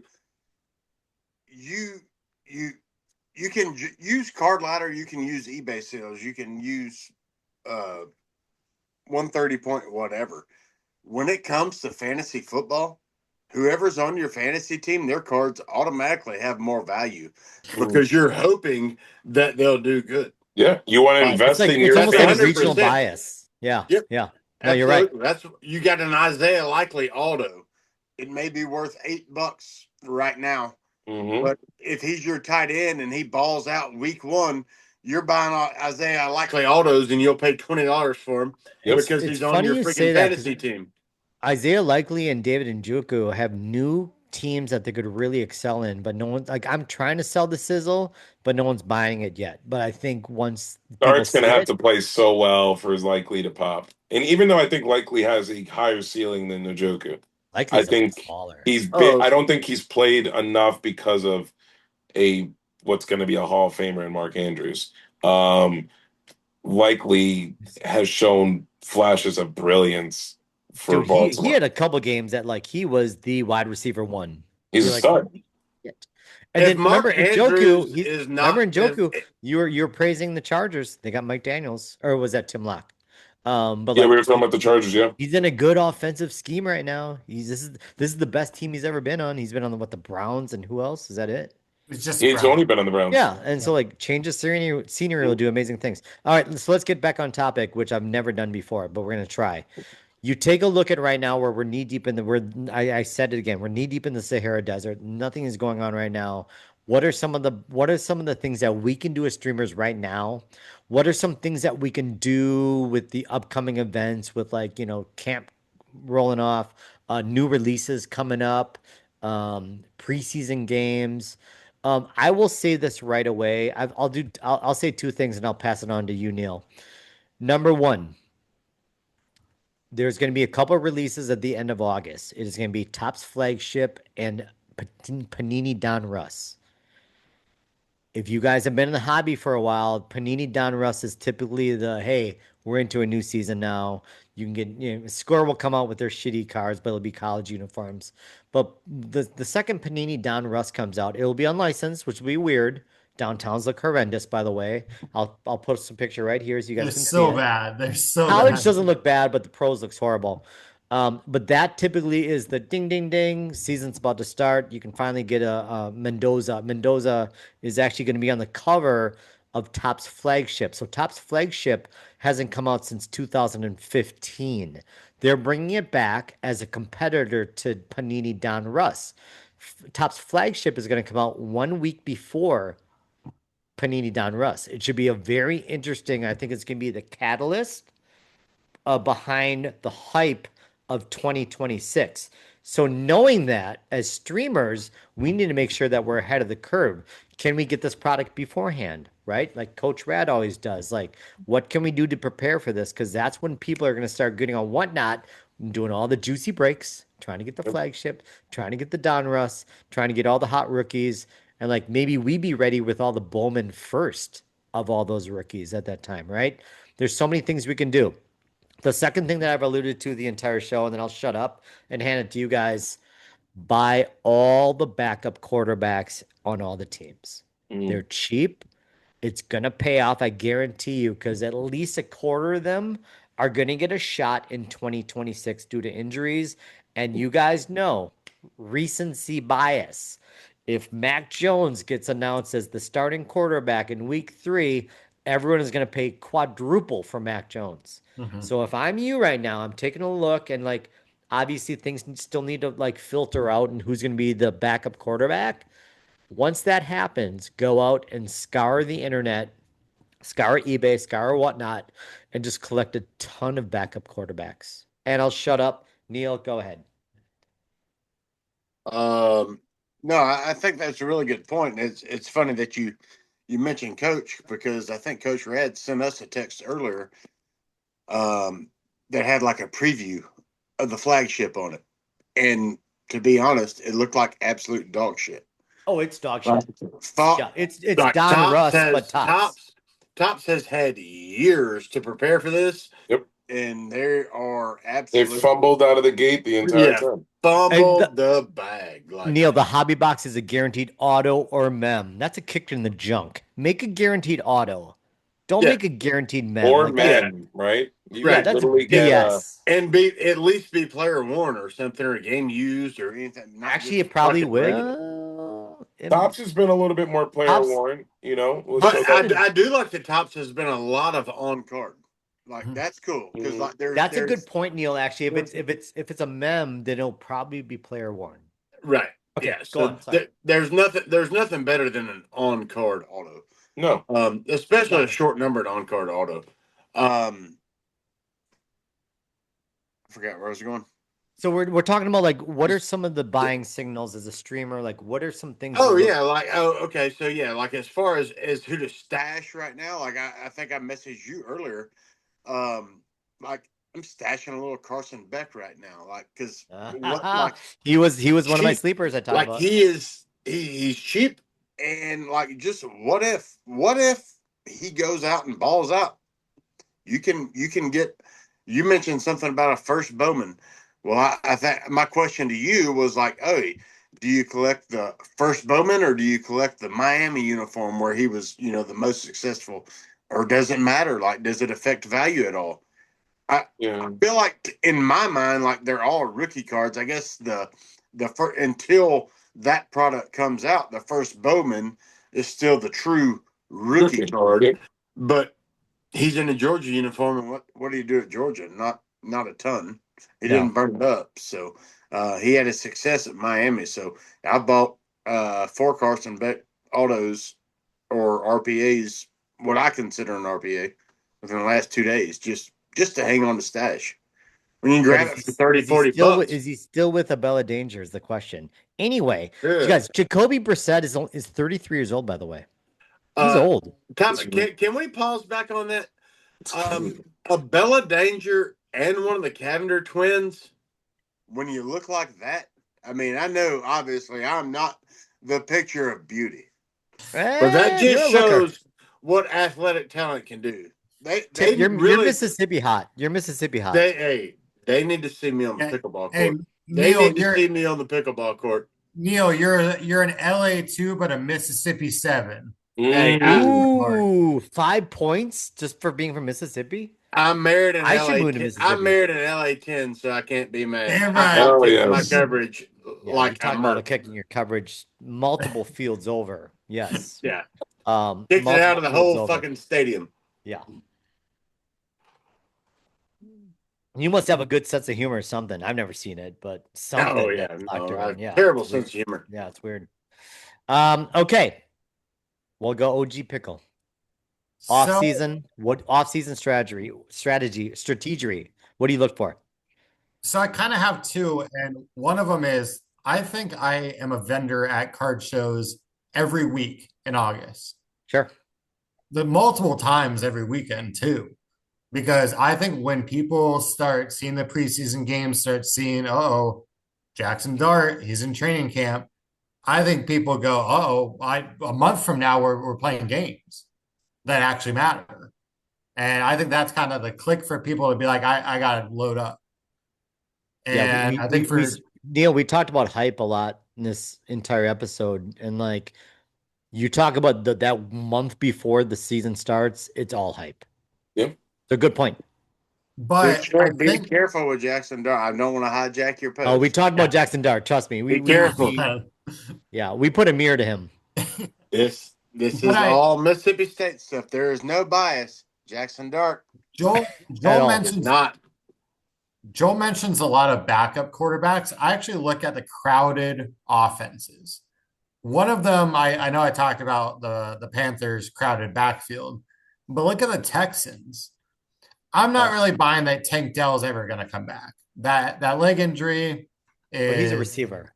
Yeah, no, but I mean, you could look at their receivers as well. Oh yeah, he's done though. But they say he looks good, but he's done. Yeah, I don't think he'll ever go back to his potential climb. Yeah. But who does that leave us with? You know, Nico Collins is going to give you good receptions throughout the year. He kind of took a step backwards, but I Injury think prone. the whole kind of He's injury team prone. did, right? But who do you have behind him? Jaden Higgins? I love Jaden. Jalen Noel? I like Noel. I love I'm a big Higgins. Noel person. In fact, he's my buy of the offseason. Wait, Noel or Higgins? Noel. It's funny. I've been on Higgins. I've been buying up Higgins on was Higgins. better. But that's the thing is that I feel like Noel's because cheaper than Higgins. the Texans kind He of is. floundered. I feel like the Texans floundered, and I think people are kind of off the train. I'm on. I think the Texans are gonna rebound. All right, And so I let me stop you there, Alex. What you're Yeah. saying is you need Davis Mills to be the starting quarterback. I I don't. agree. I 100% agree. Yes! Oh, Davis God. Neil, Mills they is better than lamb, CJ Stroud. they put me over the not good, Joel. coals. Dude, This is not they good. sent me over the coals when I said Davis Oh. Mills was a better quarterback. The comment section is I gonna am be. Team Davis Mills. This is why Neil's here. Suck it. Yeah. Hey, also, Third suck it of All the right. podcast. So what gets me is any break you watch, it feels like Higgins is effing everywhere. Everywhere. Literally There's everywhere. way less Noel. And I honestly, in my opinion, Noel has more potential than Higgins. 100%. That's left to be seen. But I would be buying the hell out of Noel right now and letting, Higgins is essentially junk wax unless he turns into freaking Marvin Harrison or Randy Moss. I think both of their markets are just so far below what either by both. Why not? Yeah, no, I would Why not? I would be get cautious. hurt, but- I'd be cautious on one thing. Yeah. Texans wide receivers have never demanded a large market in the hobby, even DeAndre Hopkins. So be careful for who you're like putting your money on. Like you can buy Noel for $1, right? That's great. Yeah. But like it's been a long time since a Texans wide receiver. Hell, Andre Johnson never had a presence in the hobby and he was the man. He was a DeAndre joke, Hopkins never really He was Absolutely. great, but they didn't win a lot. So think about to your point too with that, Joe. Like they weren't Playoffs. winning, but they weren't winning. Like it's kind of That's like true. like Carolina won last year, but they didn't win. Like they almost beat Matthew Stafford, but they didn't. So like the Panthers cards kind of David Carr was freaking Andre Hopkins quarterback. Like, That's true. You don't. no He needed Davis Mills, but he was. He needed Davis Mills. Yeah. He Now needed I'm going to Davis create Mills. the Davis Mills fan club, and it's going to be Davis Joey, Mills is gonna me and DM two other you people. and It'll be thank me you. and Davis Mills' mom and Davis Mills' best friend. The Austin, Texas Davis Mills fan club party of one. Look out, guys! Look out! Got my new PC. Can All right, I- who am I skipping? Who didn't go yet? Can I drop an all-timer like freezing cold take? Oh yeah, I need it. All right, I'm going to ask you three a question. I'm turning the tables on latex. I'm going to ask you three a question. Who is the most overrated person in the hobby? And I'll answer once y'all are done. Whoever wants to go, y'all go at it. Cam Scattaboo is grossly overrated. Okay. because he's not going to be in the league next year. No, he has a maximum of 5 years in this league at the rate that he's going. He probably already has CTE. No, 100%. Yeah. No. I would say in terms of marketability and the market itself, I would say Shedeur Sanders. That's a great answer. I can agree with that. Love that. Great answer. I still don't understand. I mean, I think it's dipped a little bit, but I think we saw like 2-3 months ago, like his market was like doing this, and I was like, wait a minute, like, do we know something? Does someone know something I don't know? Right. And I think that there's two things. I think it's the Browns, right? And I hate to say that, Browns fans, but like there's some talent around him, but I don't see him as the NFL quarterback that's going to have sustainability. I think he's kind of like the cool kid on the block right now that kind of fizzles out. So, you know, me personally, I'm selling all my Shedeur Sanders. I think you're spot on with that. So, and I'm going to listen, and selfishly, I'm going to try to capitalize on that. Like, you know, because I'm looking at a huge Drake May pile that I just held on to because I was like, he's going to win the Super Bowl. And now I'm sitting on those Drake Mays, and I'm like, I'm not selling this until he gets back up, you know? Like, Yeah. Mm-hmm. So. My answer is easy. Right now, there was someone outselling a Josh Allen downtown by $190. Actually, sorry, $300. That Jackson person's Dart. overrated. Jackson, yeah. Outselling Josh Allen downtown by over $300. Oh, F that guy. I think he's so the you're biggest. saying Jackson Dart's overrated? Yeah. I think Jackson Dart is going to be a cliff note by week 6. Damn, and they're going to be scrambling over somebody else. Well, first of all, it's year 2. New York has to win. I don't care if Dart is like spitting up stats. They have to win. I don't think they're going to win. And so, I mean, and I'm for the praying record, he wins the first 3 games. I don't hate the Dart hype as a streamer. We embrace the hype. I just think if you like, as a collector, Dart is so overvalued. It's not even funny based off what he does. Yeah. All right. Because let's face it, last year's rookie class was so bad, they were just clinging to a hero. Like who can carry 2025? Because it was god awful. All right. Here's my hot take. I need everyone to take a drink if they disagree with me. I'm putting my I'll drink anyway. Down. Hey, get some twisted teas out, buddy. My hot take. My hot take is my most overrated player going into the season. Joey B. He cannot stay healthy. But are we agreeing or disagree? If we drink, do we agree or disagree? Drink if you disagree. But like the dude can't stay healthy. Like I mean, his market is so just stays up here. But what has he done? I think it's coaching. I think it's coaching. I think it's coaching. Wins a national championship. Also, they have no defense, right? They have one of the worst defenses in the league. Joe Burrow has something that maybe 10% of quarterbacks have in this hobby and maybe skill set. Like he has the potential to lead a team to the Super Bowl. Now, given Joel said it, his defense is horrific. He hasn't proven anything yet, but he has all the pieces around him.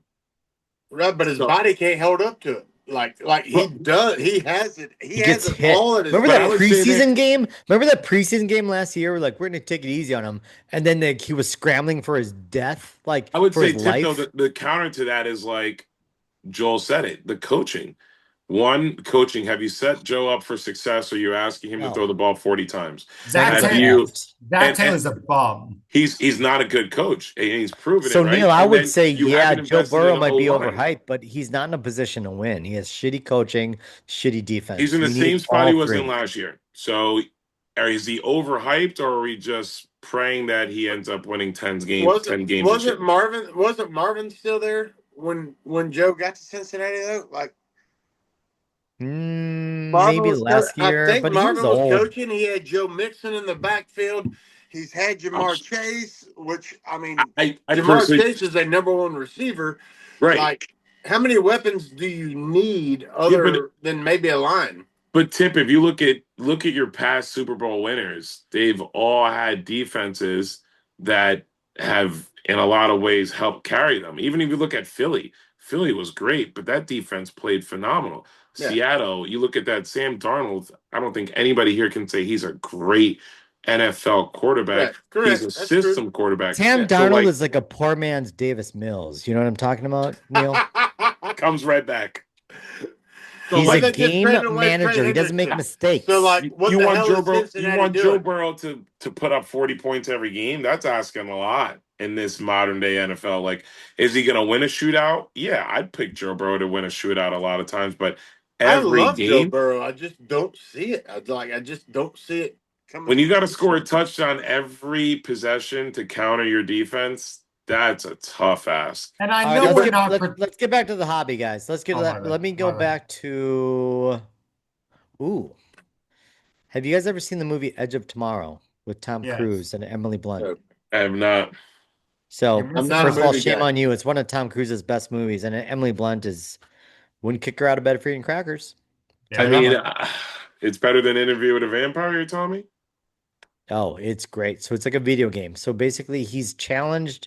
He has a challenge, and Is it better than Total Recall? anytime he dies, he has to go back and start over again. So, Wow. what a great segue. Knowing that you've been streaming, some of you've been streaming for a couple months, some been streaming for a year.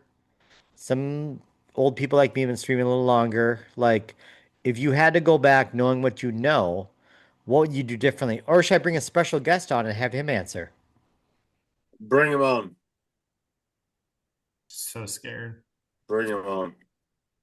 Welcome, They better be naked. the guy I bring up on every show, Mr. Cruz Cruz. Oh, If Cruz ain't naked, we don't want him.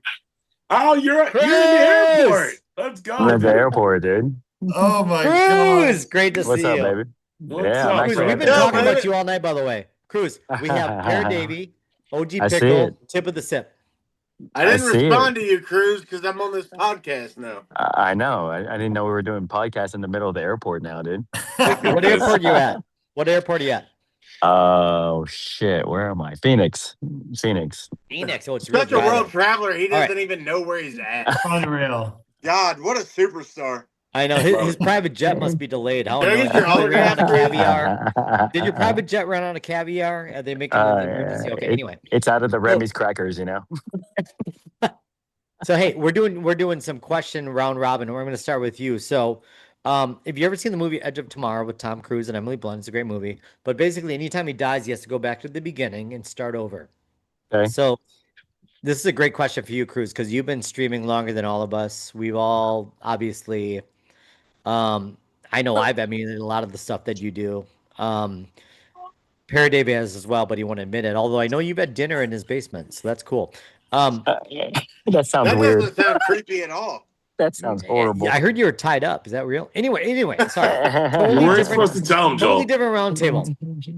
Cruz, you've been streaming for how many years?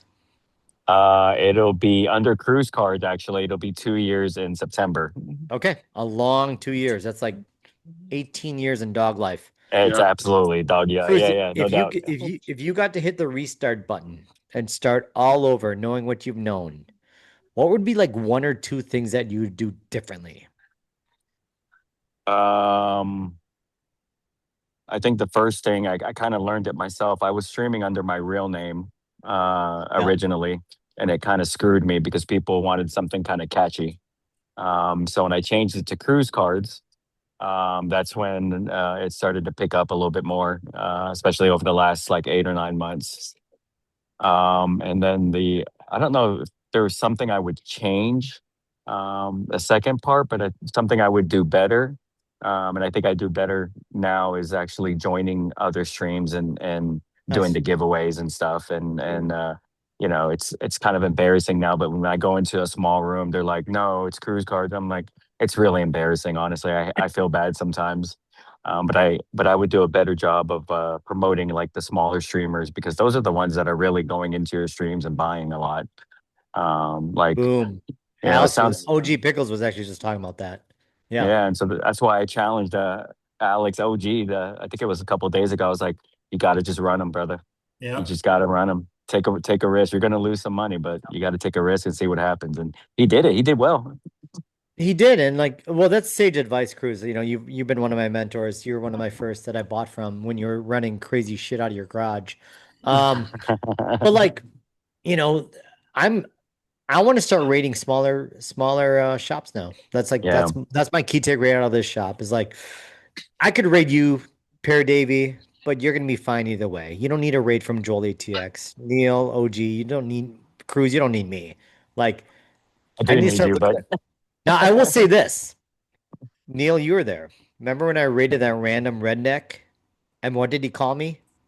Joel-ATX, and that was the And I've beginning. never been able to And live he that said, fucking "Thank down. you so much, Joel-ATX." He said Joel-ATX And all my a friends, this is like 2 years minimum ago. All of my friends clung to it. 342 times. Yeah, Like and That's now it will it never awesome. be. was. So He this is kept the And calling origin it, of the and latex. it is. I where rated some the random evolution guy. of the card came. That's where the Joel-ATX rookie cards came from. Was this guy just? He had no idea who it was. The guy had like 6 people in the room, and Six Joel people. rated him.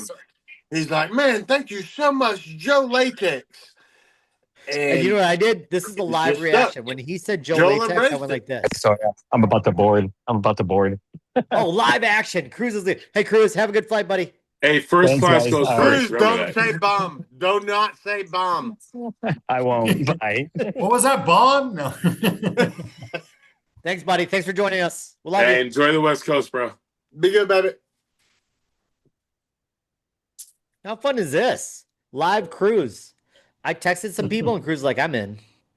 This is why you love Cruz. Cruz and like he's my boy. He was one of my first shows that I started buying in a lot because I was like, remember when we had our podcast, Perry Davy, and you're like, I didn't realize you could just be yourself and just like run cards and have a good time. That's what I saw with Cruz because I went all, and you were saying saying this as well, OG. Like there are so many streams that they all look the same. You could just like duplicate, copy and paste, same stream, and you go to like Cruz and he's like.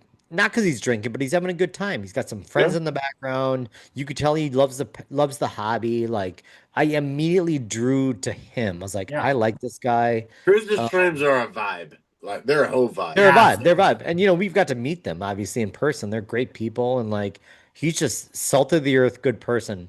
And that's why like he's a good person to rally around and like be a part of your inner circle. I think it's so important to like find people that are like-minded like yourself and like create a little thing around you. Don't get weird and hashtag it. You No, know, no jokes. Okay, good. Anyway, DCS, baby. it's I funny, am Cruz. so, for the record, I'm done with hashtags. I'm done with the clicky thing. Like, no more. Like, let's just be fun streamers and have a nice little fun group of people that like Hashtag GFY. I love it. hashtag GFY is what I might use from now. And that stands for good for you, everyone. Good for you. Love it. Nailed Not it. the other one.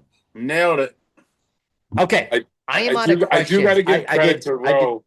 Oh Roe wait, and we didn't Sons. restart button with you guys. Go I ahead, was gonna Perry say Davy. Joel hashtag Joel Roe and Sons has a good one. It's don't bid, fuck around and find out. Yes. That's good. Real Coach Kane. Real Yep. Coach Kane Real and Coast and Rowan Roe. Sons. And I'm I like, love that. I love Does that. Rose? I haven't seen Ro in a while. Is he still doing his Friday nights? He is. He took like 2 weeks off. He's been busy with his family and whatnot. But Breaks are good, right, Neil? Breaks are good. Oh, absolutely. Absolutely. I just took a week off. Yeah, and like it's when you're burned fantastic. out, just take a But break. what Roe and Real Coach Kane do, like you put a card up for bid, like DBFAFO, like don't bid, fuck around and find out. that's right. Like they're putting that shit like in the givey. Like just Yep. throw it in the givey. Like you don't want to bid on it? Okay, we're gonna give it away. You don't want this Like- AJ Dillon auto? We're gonna put it in the givey now. Absolutely. Like sometimes they're legit cards, like for whatever reason, they don't get a bid. And they're like, okay, I'll show you. Don't bid. Did you FAN. guys watch? Did you watch Comp Killer's girlfriend? Her name is Chicago. I don't want to Card belittle her. collectors. First one. Yeah. Carter Yeah, like Card her Collector, rant yes, today, her her video on elephant in the room was so Instagram good. was fantastic. And like every literally word she said, I was like, yes, yes, yes, yes. And like I also own some of it because we're kind of guilty of like the click and the hashtags and like, but it was just kind of a reminder, like, let's get away from all that. Like, let's just freaking be fun people, like-minded people who have the same kind of passion and hobby. And like We're all supposed to be here for the same reason. To have fun. life is stressful enough. We're all trying to like make it through the day. We don't need like drama in the hobby. Good Lord, we're selling cardboard. All right. Edge of Tomorrow, restart button. All three of you done Oh yes. tons of shows. That's my bitch auto. Oh, it's yeah. Oh, you That's got my that from bitch auto, Joel. Griffin. Griffey 420. What Griffin? You got it. Congratulations. Yes, 420. Yeah. Let me on this. One of the most This enjoy. auto- Oh, this look dude's at wait, auto Cruz is looks back. like Cruz it is back. says Hold on. bitch. Hold on. Did Cruz's flight get delayed, or is he on the plane? No, he's on the plane first class. He's on the plane. This is the best podcast ever. First of all, we're on to hour 2. Who's still listening? If Cruz you're rented listening, the whole comment on plane out. if you're listening, if you're still listening, comment the word cruise in the chat, and Peredavi will send you a box of wax. There you go. Get your free champagne. Boom. Seriously, 2 hours in, and if you're still listening, You guys have been I'll on for pay for 2 that, hours? Peredavi. Cruz is in Peredavi one of will those little send you hot tub something very pods they nice have in if first you class. comment cruise in the chat. I You're got you, on the Perry. plane. I'll Venmo you, bro. I'll split it with you. What a No, legend. you're gonna score a treat. This is amazing. So, Cruz, you get to listen now. These three are going to go and talk about the restart button, Let's what do they it. would do differently if they had to start over today. Tip, go ahead. Number one, I grew up in the hobby when you looked at a Beckett catalog for card Oh, I backs. love Beckett. So I would probably start with realizing that there are apps available like Card Ladder, etc. Before I just go off just buying cards. Oh, that's a Jamar Chase rookie card, but it's a base card. I don't know what it's worth, but it's Jamar Chase. So and then pay $8 for it. So Yeah. I would do that. My second thing I would do is I would probably not spend thousands of dollars buying Michael Pratt cards. Oh, that is sound advice, and probably no one can identify in the entire universe except for you. There's like 2 people. I've met 2 people who had. I met one too. I met a Pratt collector. Yep. So if you guys don't know, Neil's an idiot, and he spent thousands and thousands of dollars on a Michael Pratt collection. But there's a happy ending here, Neil. What happened?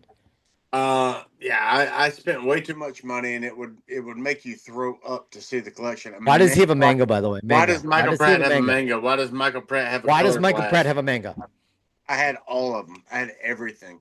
218 cards. I think I ended up sending him. Holy cow. Sending who? I sold them Who'd you send all to? Michael Pratt.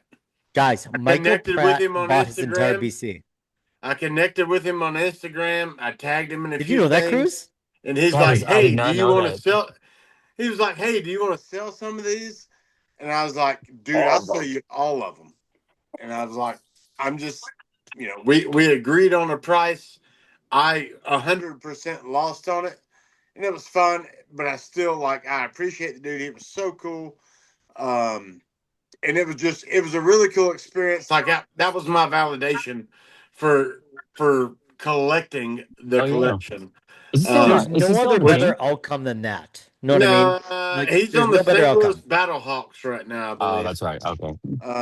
Okay. But I did try to message him hey, did you get everything okay and all that? And ever since he's got the car, he's ghosted me. So, Michael, if you're watching this, you still owe me a fishing trip in Florida. Yeah, Yeah, Michael actually, Pratt there is was part of the watching this. So yeah, Michael, you owe Neil a fishing trip. Part of You our promised deal it. was he got to send me a personalized autograph something, and he owes me a fishing trip in Florida. Michael Pratt, if you're a man of your word, which I think you will be, because I'm going to tag you and put some pressure on you. Make sure you underscore deliver. M Pratt on the Instagram. Great. Good talk. Good luck in CFL. All right, Peredavi, Yeah, if I could redo it again, I would say that I think Whatnot was a really amazing, cool thing that I explored getting back into the hobby. But what I would say if I can redo it again is um, tread carefully going when you're starting out. I think sometimes we buy, and I bought so much that I'm still looking at some stuff that I'm like, I don't even know how to get rid of this. So I think when you're starting out, you want to buy what's cool and shiny and looks great, but if you don't have the room or the people that are going to actually buy this volume off of you, you're going to be sitting with a lot of stuff that you don't know how to sell. And like, for me, like as you grow as a Whatnot seller, right? You probably say, okay, like you go from $5 cards, $10 cards to 15, 20, and maybe certain shows are catered that way. But if I could do it again, I would have definitely probably bought less and bought more quality, if that makes Yeah. sense. So then I could have established a certain status or even just a certain caliber of card instead of like trying to push, a Joe Burrow rookie. And I'm like, but I paid $10 for this thing. Like, you guys got to meet me at least at 5, you know? But I think that's a common thing that we all do, right? Like you got to start somewhere. I remember Comp saying that at a show. Like he's like, I started out selling $2 and $3 cards. Comp, He's I'm like, not familiar with this person. What's his full name? some Comp bachata killer or Cop something like murderer? that. Cop murderer? Cop But executioner? Yep. Okay. it's one of those things that I think that I wish I treaded a lot because I mean I had a crazy amount of cards I was looking at. I'm like, I got to sell them, and You I try to couldn't. do it all, right? Jack of Yeah, all trades. and Yep. I went across multiple sports. I didn't buy smart. I bought. I just kept swiping and swiping Can and we all buying off of nod because eBay. we relate to that? Like that's what I was Yeah, going to talk about. It's like, and now yeah. I'll go last, so sage advice, please. If you somehow are just starting right now, Buy smart. have control, like the profits in the purchase. Like you can't just buy everything and think like you're going to make money. Like know your lane, stick to it, and like, man, if I Your could go, room isn't Cruz's room or Tips or OG's, right? Like I'm not gonna run it downtown because my clientele or the people that come in aren't used to spending 250, 300, 350, 400. So then if I run it and I get 275, I'm gonna be pissed, but that's my own fault because I'm used to running 30, 40, 50, 60, $70 yep, cards. And my person in my stream probably wants to spend $300 in 15 cards instead of right. $300 in one card. It's But just not their. That's not what they do. Yeah. yeah, Know your audience. yeah, Yep. know your audience, man. Oh, And I so OG, I'm interested in your take because you've been streaming for a couple months. Again, I'm not belittling you. You've been, the hobby. You've been on Whatnot forever. So like, you bring an intellect that I really appreciate and the passion that I don't see from a lot of streamers. And I'm not just like blowing smoke up your ass. Like I really, really like what you're doing. That's why I've invited you. So you better impress me. Go. Well, it's kind of funny because given that, I actually feel like I'm actively making mistakes. I think when I first got on, I thought probably like everyone else did that followers were everything, right? I want to grow as quick as possible, don't care what it takes. And I think as I kind of watched from a streamer standpoint, watched other streamers run big old cards, get a lot of followers, but they only had 100 people in the room. And I'm looking at them, they've got 30, 40, 50,000 people, and they can only get 100 people. I Right. kind of stopped caring about the followers. I think from an inventory standpoint, my first card show was DCS, Dallas Card Show. And if you ever get a chance to go to Dallas Card Show, it's graded Hashtag card. DCS. Yeah, it is graded card galore. And so I thought, oh, only the smart people buy graded cards. That was terrible. I actually just, funny enough, at about a month ago, got rid of a bunch of graded cards. Thankfully, I made a little money on it, but Oh, let me interrupt. it's Cruz, when is takeoff? Actually, we're taking off 5 minutes. I have no Oh my God. Oh, What's it you feel like to be bought the lucky rich? son of a row. bitch. I What does it He feel mean, like to be bought the rich? row. Have they brought what? the caviar yet? Any caviar yet, Cruz? I appreciate you Take guys. your I love you shoes guys, off, man. stretch out. Hold on, OG. Cruz, you only got a couple minutes left with us. Any parting words? Anybody want to ask Cruz a question? Get him while he's available. Is bald beautiful? Is ball beautiful? Bald is 100% beautiful, Look baby. at Tip. I'm halfway there. So yeah, it's beautiful. It is very beautiful, dude. Peredavi, you had lunch, you had dinner with Cruz. Any questions In for the him? basement. No, you know what I would say? I'd say that the cool thing, I'll circle back from one of the first things I said, is that the community and the community growth, right, of Whatnot, and what it's brought is like, it brought someone from Texas to my basement, not only to, hey, come in, buy cards and get out of my house. It was, I brought him and I introduced Also him the to my torture. to torture 100%. But like, I brought him to my family, he brought his wife to me, like we spent time, we broke bread, like we hung out, like, like it kind of, it's the cool part of like this community that it takes you to places you don't know. Like it took him to Dallas Card Show in Jersey, but then it took him to West Caldwell, and then we're kicking it and talking basketball and eating Filipino food and Watching wrestling. and watching wrestling, man. So it's That's like, what it's I'm all about. grateful, man. I'm grateful for this community and this hobby, right? And I'm happy I got back into it because, you know, you meet some really cool people, man. And no matter Seriously. what that Whatnot you would has, never met before. Do you know what I mean? That's Nope. what's I would have great. never met Cruz unless Ever. maybe I bumped into him in Dallas and he sized me up and, he tried to fight me at a Cowboy game or something, But besides that, like, I mean, I'm talking to Tip here and I'm talking to, Alex here. Like, this is like my fiance still doesn't get it. She's like, "What podcast?" And I'm like, "You don't get it. Like, I get to talk with some good people, and we're talking about the thing that we love. You know what I You know mean?" what I Hanging with recommend? your internet You know what I friends. recommend, Peredavi? You should probably leave your fiance. Yeah, Anyway, it's next time. question. How are we doing? We're good? Don't see this, Peg. Don't we'll keep this unlisted. Anyway, Cruz, what a pleasure. Thank you for joining us Thank you, on guys. the fly. On the fly. See what I did there, Safe guys? flights, Cruz. Cruzy. Thank you, guys. So clever. Love you Thank guys. you, I'll see Chris. you Love soon, you. guys. All right, Later, bye. bro. Now you can't leave because we might have another special guest, by the way. Oh, perfect. Could it be Elvis? Could it be Hillary Clinton? Could it be I Jesus hope Christ? it's We don't Anna know. Nicole Smith. Hunter Biden? He's What? dead, Neil. I'm sorry Oh, to shit. report to you. She is? Yeah, Tip. She's gone. Too soon. Oh, wait a minute. He's trying to bail. Hold on. No, not allowed. Doesn't matter. We don't need him. Okay. The restart button. Has anyone done it? Yeah. Yeah, we've done it. We'll Okay, great. cover that. We'll cover that. Overrated, hobby hypes. Wow, we hit all my 4 that I wanted to do. We hit all my chats. So in all seriousness, if someone is still listening, we're going on hour 2. If they hit, what's the word that they should put in chat, and they'll get I'll send them a card. What's the word they should hit? Rat. Mills. Yes. Oh, pencil on that. Davis Mills. Mills. If you put Mills. Davis Mills in the chat, I will send you a card. Hashtag I'll reach out to you. Mills. That's right. And you can't cheat and scroll all the way to the right. We're going to test you from like What a 33, great 42, Yeah. 62, 51. All right. There's going to be some real, like, what type of bottle did Tip put into his white plastic cup?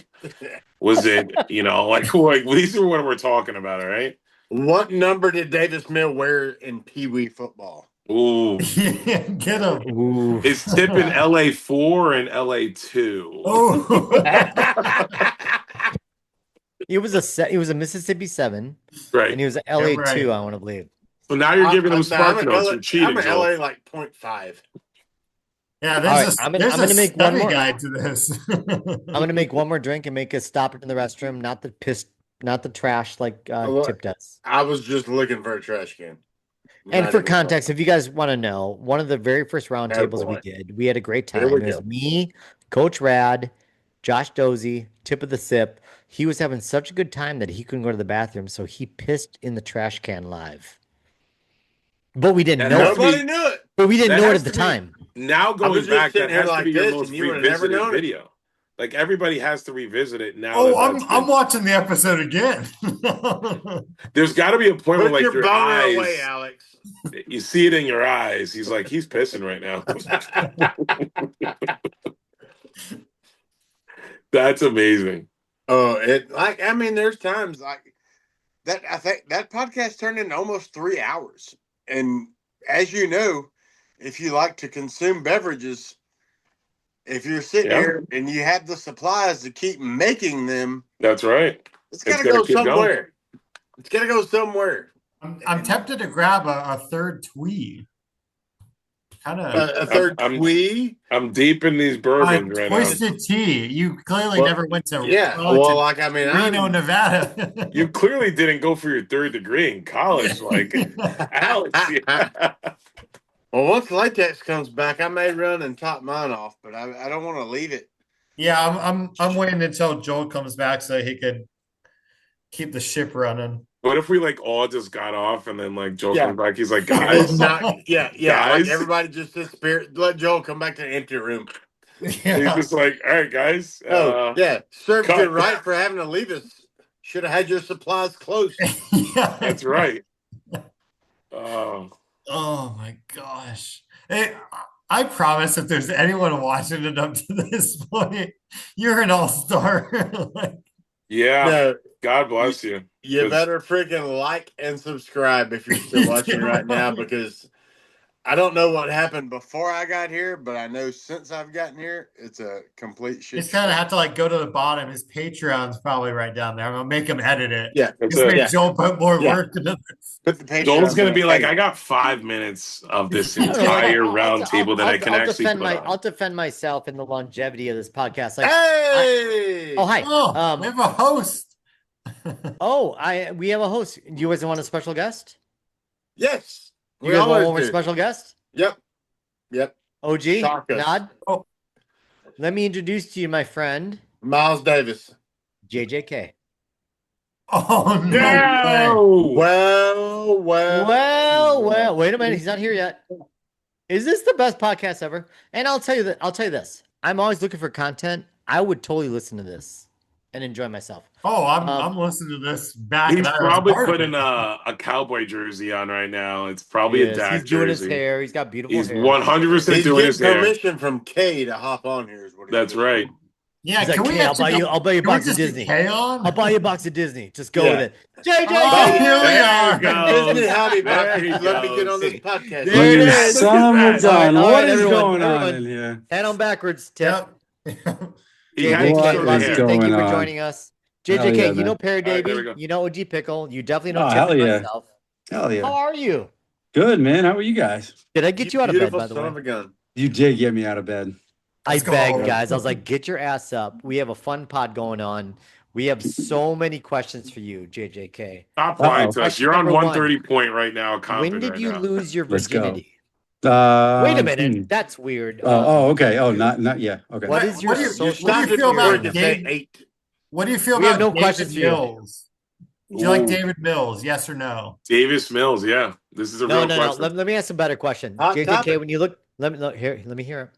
In 2026, you know how as a hobbyist, we always look for like that player that kind of comes out of nowhere, like who should we collect that nobody else is looking at? When people zig, you zag. Who's that one crazy player that you may want to invest in that nobody else is? And go. So we're talking about like completely off the radar, or somebody that might be like I would say very, completely very off the radar. down Like right I now. said, Davis Mills and JJ McCarthy. That was my answer. Yeah. I mean, JJ McCarthy, I think, still has a really good shot. I mean, any quarterback, I feel like in the NFL can at any point come back and, be a rock star. relevant, For a week. within For a week. the hobby. Yeah. And, look at somebody like Sam Darnold. I mean, his market's not crazy right now, even though he just won the Super Bowl this past year. But Well, when he peaked, his cards did pretty well. yeah, absolutely. And you could have bought his RPAs for like $5 at one point, right? So Easily. yeah. So any quarterback is always, a good stash, right? But guys like Joe Burrow, who's down so much, even guys like CJ Stroud, like his stuff is down so low. He does have the potential to come back and really light it on fire. So Or just CJ shit Stroud is bed and actually in the Davis gutter Mills right can now. I come will in say, and take that starting nobody role. wants CJ Stroud. nobody wants CJ Stroud. But They again, want Davis his Mills. like if we're just talking hobby stuff right now, right? Like take the take the team out of it or take, the NFL fan out of it, right? Which obviously, in our core, we all are. But if you take all of that out of it and just look at the hobby in general, where CJ Stroud, his stuff is so, so low. And if he comes out and, he lights it up and he wins, 5 out of 6 games or gets him back to the playoffs and actually makes a run, That's a come that up. I literally was Kay and I before I went to bed, and then you just woke me up and got me out of bed. You're welcome. We were just going through a bunch of boxes and just sorting a bunch of inventory and stuff. I have a 3-row box that's just full of CJ Stroud, Anthony Richardson. It does. Oh, AR. Yeah, I do have a bunch of Jaden Daniels in there because I added to that AR collection, unfortunately. Dude, AR is a sneaky. You did. Packers are You looking at him, by the did, way. you son of a gun. No, You know, the yeah. Packers are looking at AR. He'd be a great backup. He's a great buy low. Like, Yeah. think of his market You right have now. no risk in AR, like right now, and so JJK, you're dialing in on kind of a common theme is like collect X hobby darlings. Because the second they show any kind of promise, people are gonna be like, "Oh, I invested millions in CJ Stroud. Let's go, Anthony Richardson. Oh my God, he's gonna start. Let me show you all my Anthony Richardson." And all of a sudden, like everyone's gonna be demanding these players, and like they don't need to be successful all season, but if they're successful in a week and you have a stash of them, you're gonna cash in. And as a streamer, that feeds our streams. That makes us more successful. Yeah. Yep. And then there's some like wideouts and stuff like that I also have in that box that I just went through. Marvin Harrison being one of the standout. That's it. So let's stop there and talk about that. Marvin Harrison, as you well know, was a hot prospect. I think what made him hot is remember he didn't sign autographs. So people were like, "Oh, I need his autograph." And then he signed his autograph and it's a piece of shit. And he had a pretty average rookie year. Someone backed me up. Like he was very average his second year. Yeah, he hasn't lived up to any of the hype when No. he was coming out of college, and when he got drafted, I mean he was the next coming. Like he had all of the He was the big dude. He was like the Tet, if you will. He was the Tet McMillan. Like he's going to be the guy. Even more so, like Marvin Harrison. I don't know if I remember as much hype like the way that man is Ohio built, State, right? Right. It's like it's almost like they were like, what do we need in an NFL wide receiver? And they made that man in a factory. Yeah. So he has it all. He has it all. And maybe it just had to do with being in Arizona, right? I mean, battle line, quarterback play was obviously terrible. All of those things. And, maybe they can turn it around this year and he can be relevant because I still think they have that he has a really good LaFleur's brother now. They have LaFleur's brother. So new coaching, which could change things. Yeah. I'm not selling my Harrison Jr. right now. Like, No, it's I'm like, not. I think he's a fun loss. stash. He's in my box.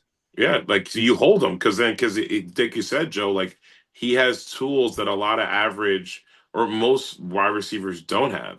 So if he finds the right quarterback, now he's in the conversation of like, yeah, we knew he was going to be a star. Yeah. And then you're like, I can't believe I sold just remember last year for $5. Just remember oh shit, Tip just brought a garbage bin. Remember last year, what receiver came out of nowhere and was like the rage for like 6 months? Quentin Johnston. Oh, of the yeah. Chargers. Everybody wanted Johnson cards, and they were like, "What the hell?" Yeah. So you brought up Marvin Harrison Jr. I think he is a counterpart that is still like hobby kind of like sensitive is BTJ. Go. Well, I don't think BTJ was as high of a recruit as or a draft pick as obviously he didn't go as high in the draft, but he wasn't as touted when he came out, right? I mean, still from LSU, right? BTJ, still from LSU. Great, obviously they produce great wide receivers over there and stuff like that, but not as much hype surrounding him as Marvin Harrison. But he had a halfway decent rookie season, and I still think there's still been pretty good hype around him, like coming into this next year with names escaping me. Rookie from last year, played cornerback as well. Somebody help me out. Travis Hunter. Travis Hunter, thank you very much. Travis Hunter not playing wide receiver this upcoming year. There's a little bit of talk around him about how people are actually looking for him in the hobby. So he's selling pretty well for me right now. But I do think that he is another one that can even sell even higher once the season gets started and then he starts to light it up because he's Who's got the the talent. other who's the Talent other there wide too. receiver that's getting some hype? Is it a Washington? Who is Parker it? Washington. Parker Washington. They're He saying he was he was the he's number gonna be one the wide at the end of receiver the year. one, they're saying. Yeah. But you could buy BTJ lower now. Like think about when you had BTJ when he was a rookie, like he was here and then he started to be productive. He's one of the more productive 24 wide receivers out of that class. He was. And then people are like, okay, cool. And then out of nowhere, that sophomore year, people are like, what is happening? This guy caught a touchdown for 3 yards in a game. But to Joe's point, it's like that's a guy that like why not buy low on him? Like people are, you can get RPAs for 30, 35, and then the Jags go 4-0 and he catches 4 touchdowns. Boom. People are like, yeah, this is it. Trevor Let me Lawrence is let going me to let take me him. get a proper introduction. So a lot of people we just assume know JJK, but if you don't, how dare you? JJK Sports, one of the best shows on all of whatnot. If you disagree, I will fist fight you at the bike racks at 3 p.m. I swear to God. 3 I'm p.m. gonna be bike the one. racks, I I'm will gonna be the fist first fight one you. to disagree. JJK Premier Shop, you guys. You want numbers? 5-star review. Dude, you have over 3,000 reviews on your page. People must like you. Under 1 day shipping, 17,000 cards sold. That's a shit ton of cards. Pardon my Spanish. They won, so I can say Spain. Third, can't say French. They lost. See that? See what I did there? It's topical. 35,000 followers. JJK, if you combine all of our followers, well, actually, no. Me and Peredavi messed it up. You have a shit ton of followers, what we're trying to say. JJK, you've been doing the right things for a long time since you started. Me and Neil had the pleasure of meeting you at Dallas, and we had a great time over spicy wings and old fashions. Like, tell us about your journey. Remember take us from your first show until you are right now. Like, what are some things that stand out? Oh man, how much time you guys got? 2,000 hours. No, it's definitely been a heck of a ride. I mean, and the best thing about it is, to your point that you just made, or that we get to meet some amazing people in the hobby. Now I've had the pleasure to hang out with Tip twice now. Last Oh, time I'm just in so Nash. sorry. I Was am Yeah, that a so no. pleasure or was that a I, curse? Yeah. Oh no, I'm telling you, man, he's like my brother that I never met until I was, over 40 Tip's the years old. best. He's Joe is now the co-mayor. yeah. Tip, such a good time, man. We met down in Not of Nashville again. whatnot of Kitty City, of course. Yeah, of Teddy City. I am the I don't know mayor if of you guys Teddy know City. this, but I was Tip wearing loves a that good hat. time. Yes, Loves a good yes. time.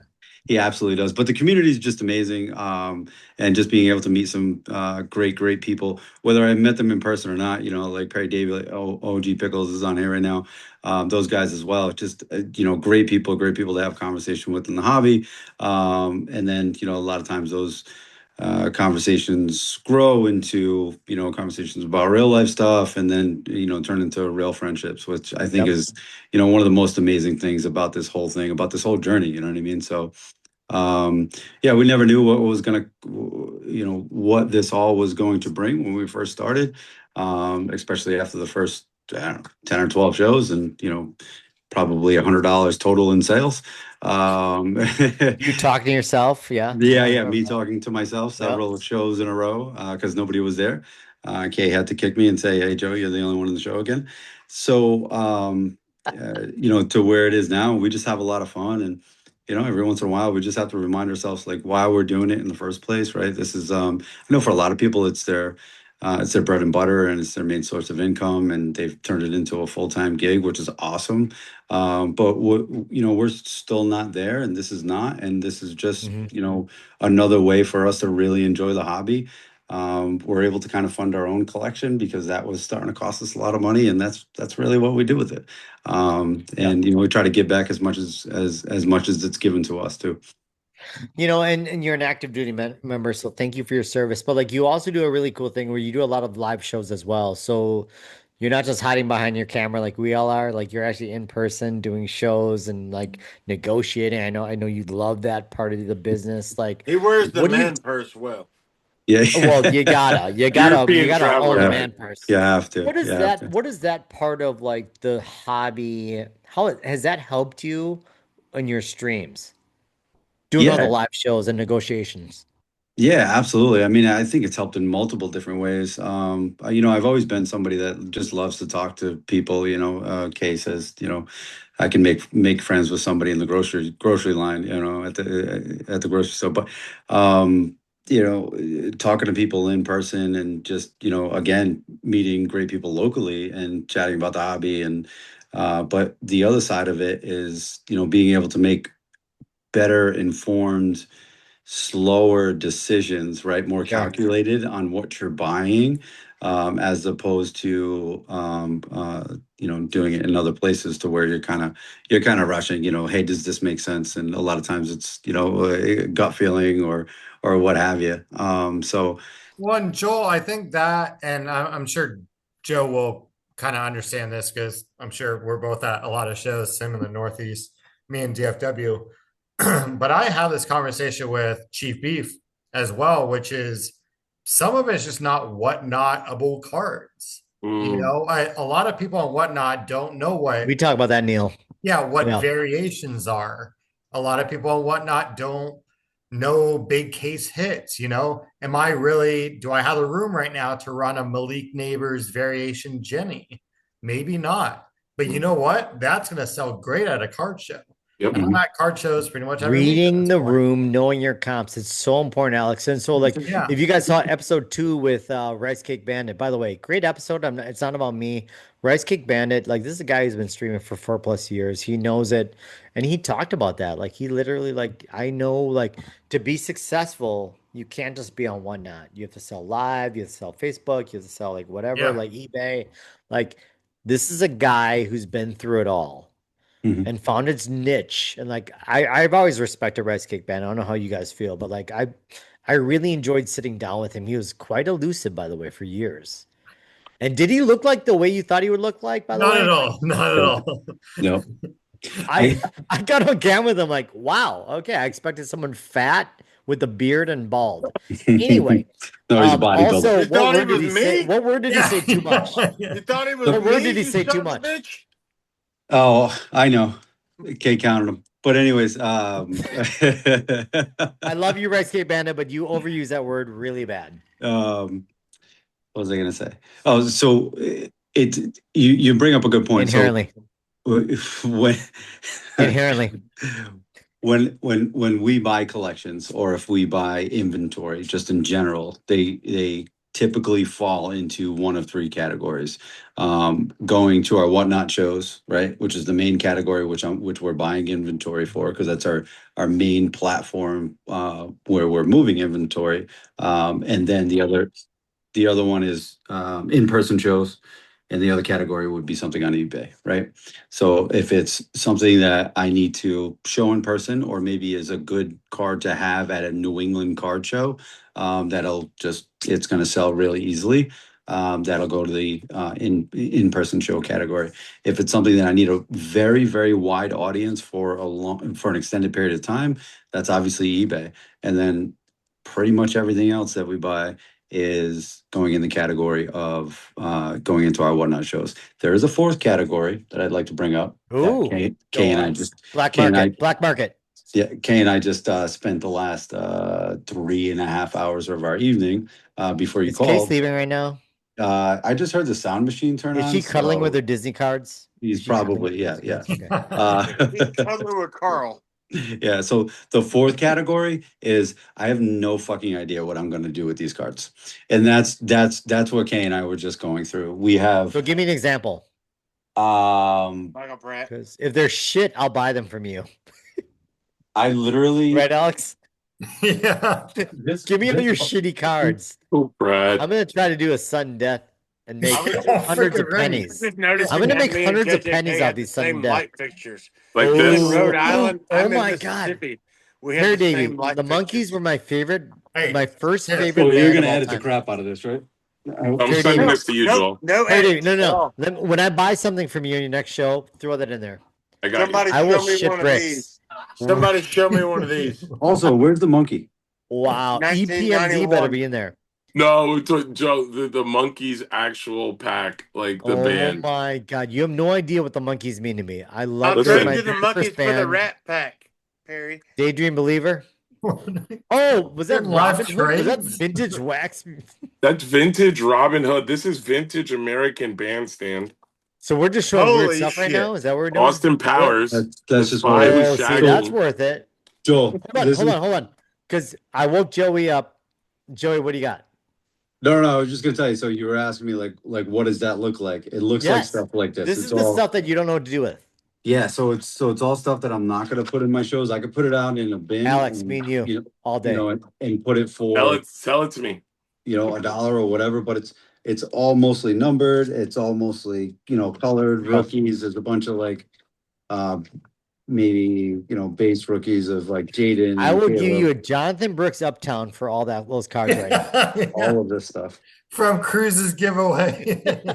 There's like random RPAs. If I in here. win the next Cruz Aiden giveaway. O'Connell, you know what I mean? Just like random stuff. Okay, so Joe, there is a market. Me and Alex want that. Those Yeah. are valuable cards in sudden death. They're It's great liquid. too. It There's a lot sounds of people like a that just two-row want. is There's a lot coming of people to that just want Texas. dollar cards. Yeah, we'll take Perry them. Davey, you're in Jersey, right? I I'm have in Jersey, about yeah. I have about 4 Yeah, of so these. get Joe's those. in Rhode Island. Go get that shit from Joe before Alex. No, Joe- I I want that think I'm entire just box. gonna come and I'm gonna leave a Disney Mega at the front step and Joe. There That's you it. go. Well, that's that's an not easy fair. trade. Hey man, you get the shit. Yeah, I got it. That's an easy trade. Yep. Joe, Okay. I want all those cards. We'll talk later. Alex does too. Maybe we'll split. We'll split. Yeah, the- yeah. Put- Joel, you don't have enough Disney Put us right in a now. group chat. I have one of these for each of you. But he's got no Bernie Kosar, and I got Bernie Kosar. So suck it. Whole 4 rainbow. times. That's sucking 4 times. Joe, I can't thank you enough, by the way. Go back to bed. We appreciate you. Us 4 idiots are going to keep talking about the hobby unless you want Yeah. to keep hanging out with us. No. I do got to get to bed. I got to work early. Okay, go to I've bed. got one final message for you, Joe. Love you too. Oh, here it comes. Oh no. Yes. yeah. Knew that was coming. He still got it. You're welcome. You're welcome. Love it. That mask must smell like so much farts. Oh, he just left. That's perfect. That's all it took. Guys, how fun was this? We got This was- Cruz twice. We This got was JPK. this was We a got round Tip. table to remember. Isn't it funny how Oh no! What? Where's Get back in. I thought he left. Joe's still here. Surprise, Tim, motherfucker. Carl just said motherfucker. That's awesome. Joe said I Oh, read one. This is going to be at the beginning of the show because this will draw people in, I think, or draw people out, which I'm okay with as well. Either or. Joel, I'm gonna be heading out. I gotta wake up. Get out of your tomorrow. basement, Peredavi. I'm Love gonna you, get buddy. out of here. Love but you I am guys. gonna raid some random people tomorrow. That is Yeah, I'm gonna raise a bunch of random people too. OG. Oh my god. Carl. Is Carl from Up? That yep. Okay. There you So go. Up has a dog, and what's the dog? Because it looks like Chunk. My dog Chunk. What's the dog's name? Don't No? know. But you gotta Okay. wake up okay for that. Anyway, my dog Oh, it's is Doug. It's Doug. It's Doug. It's Doug. Doug the dog. Got Yeah, you. yeah. Yes. All right, guys. Later. Pickle, you don't even have kids. Thank you, Why the Joe. hell do Appreciate you it. know I'm out of here too, Joe. All right. Alex and Neil, hang around. We're gonna Oh, talk. Love we're you here. guys. Love you guys. It's been awesome. Love you, buddy. What a great Appreciate time. you guys. I'll see you guys in like 7 hours. Yeah. This is what Right. Roundtable should be. Just randomly people popping in and out. This That was would fun. be great. What a concept. I was Enjoy, not brother. expecting any of this, just so you know. I Right? was not expecting Hey, any listen, of that. none of this was my plan either. I just let's keep their ball rolling. It's fun. We have Tim to thank for this. Tim because Locke he is left. gonna watch this show and go what the fuck just happened? What happened? Why is this 3 hours? I'll see you Why is guys this later, 3 boys. hours? And who are these crazy white people over here? Take All care, right. Perry David. And then Peredavi. And then there's Peredavi.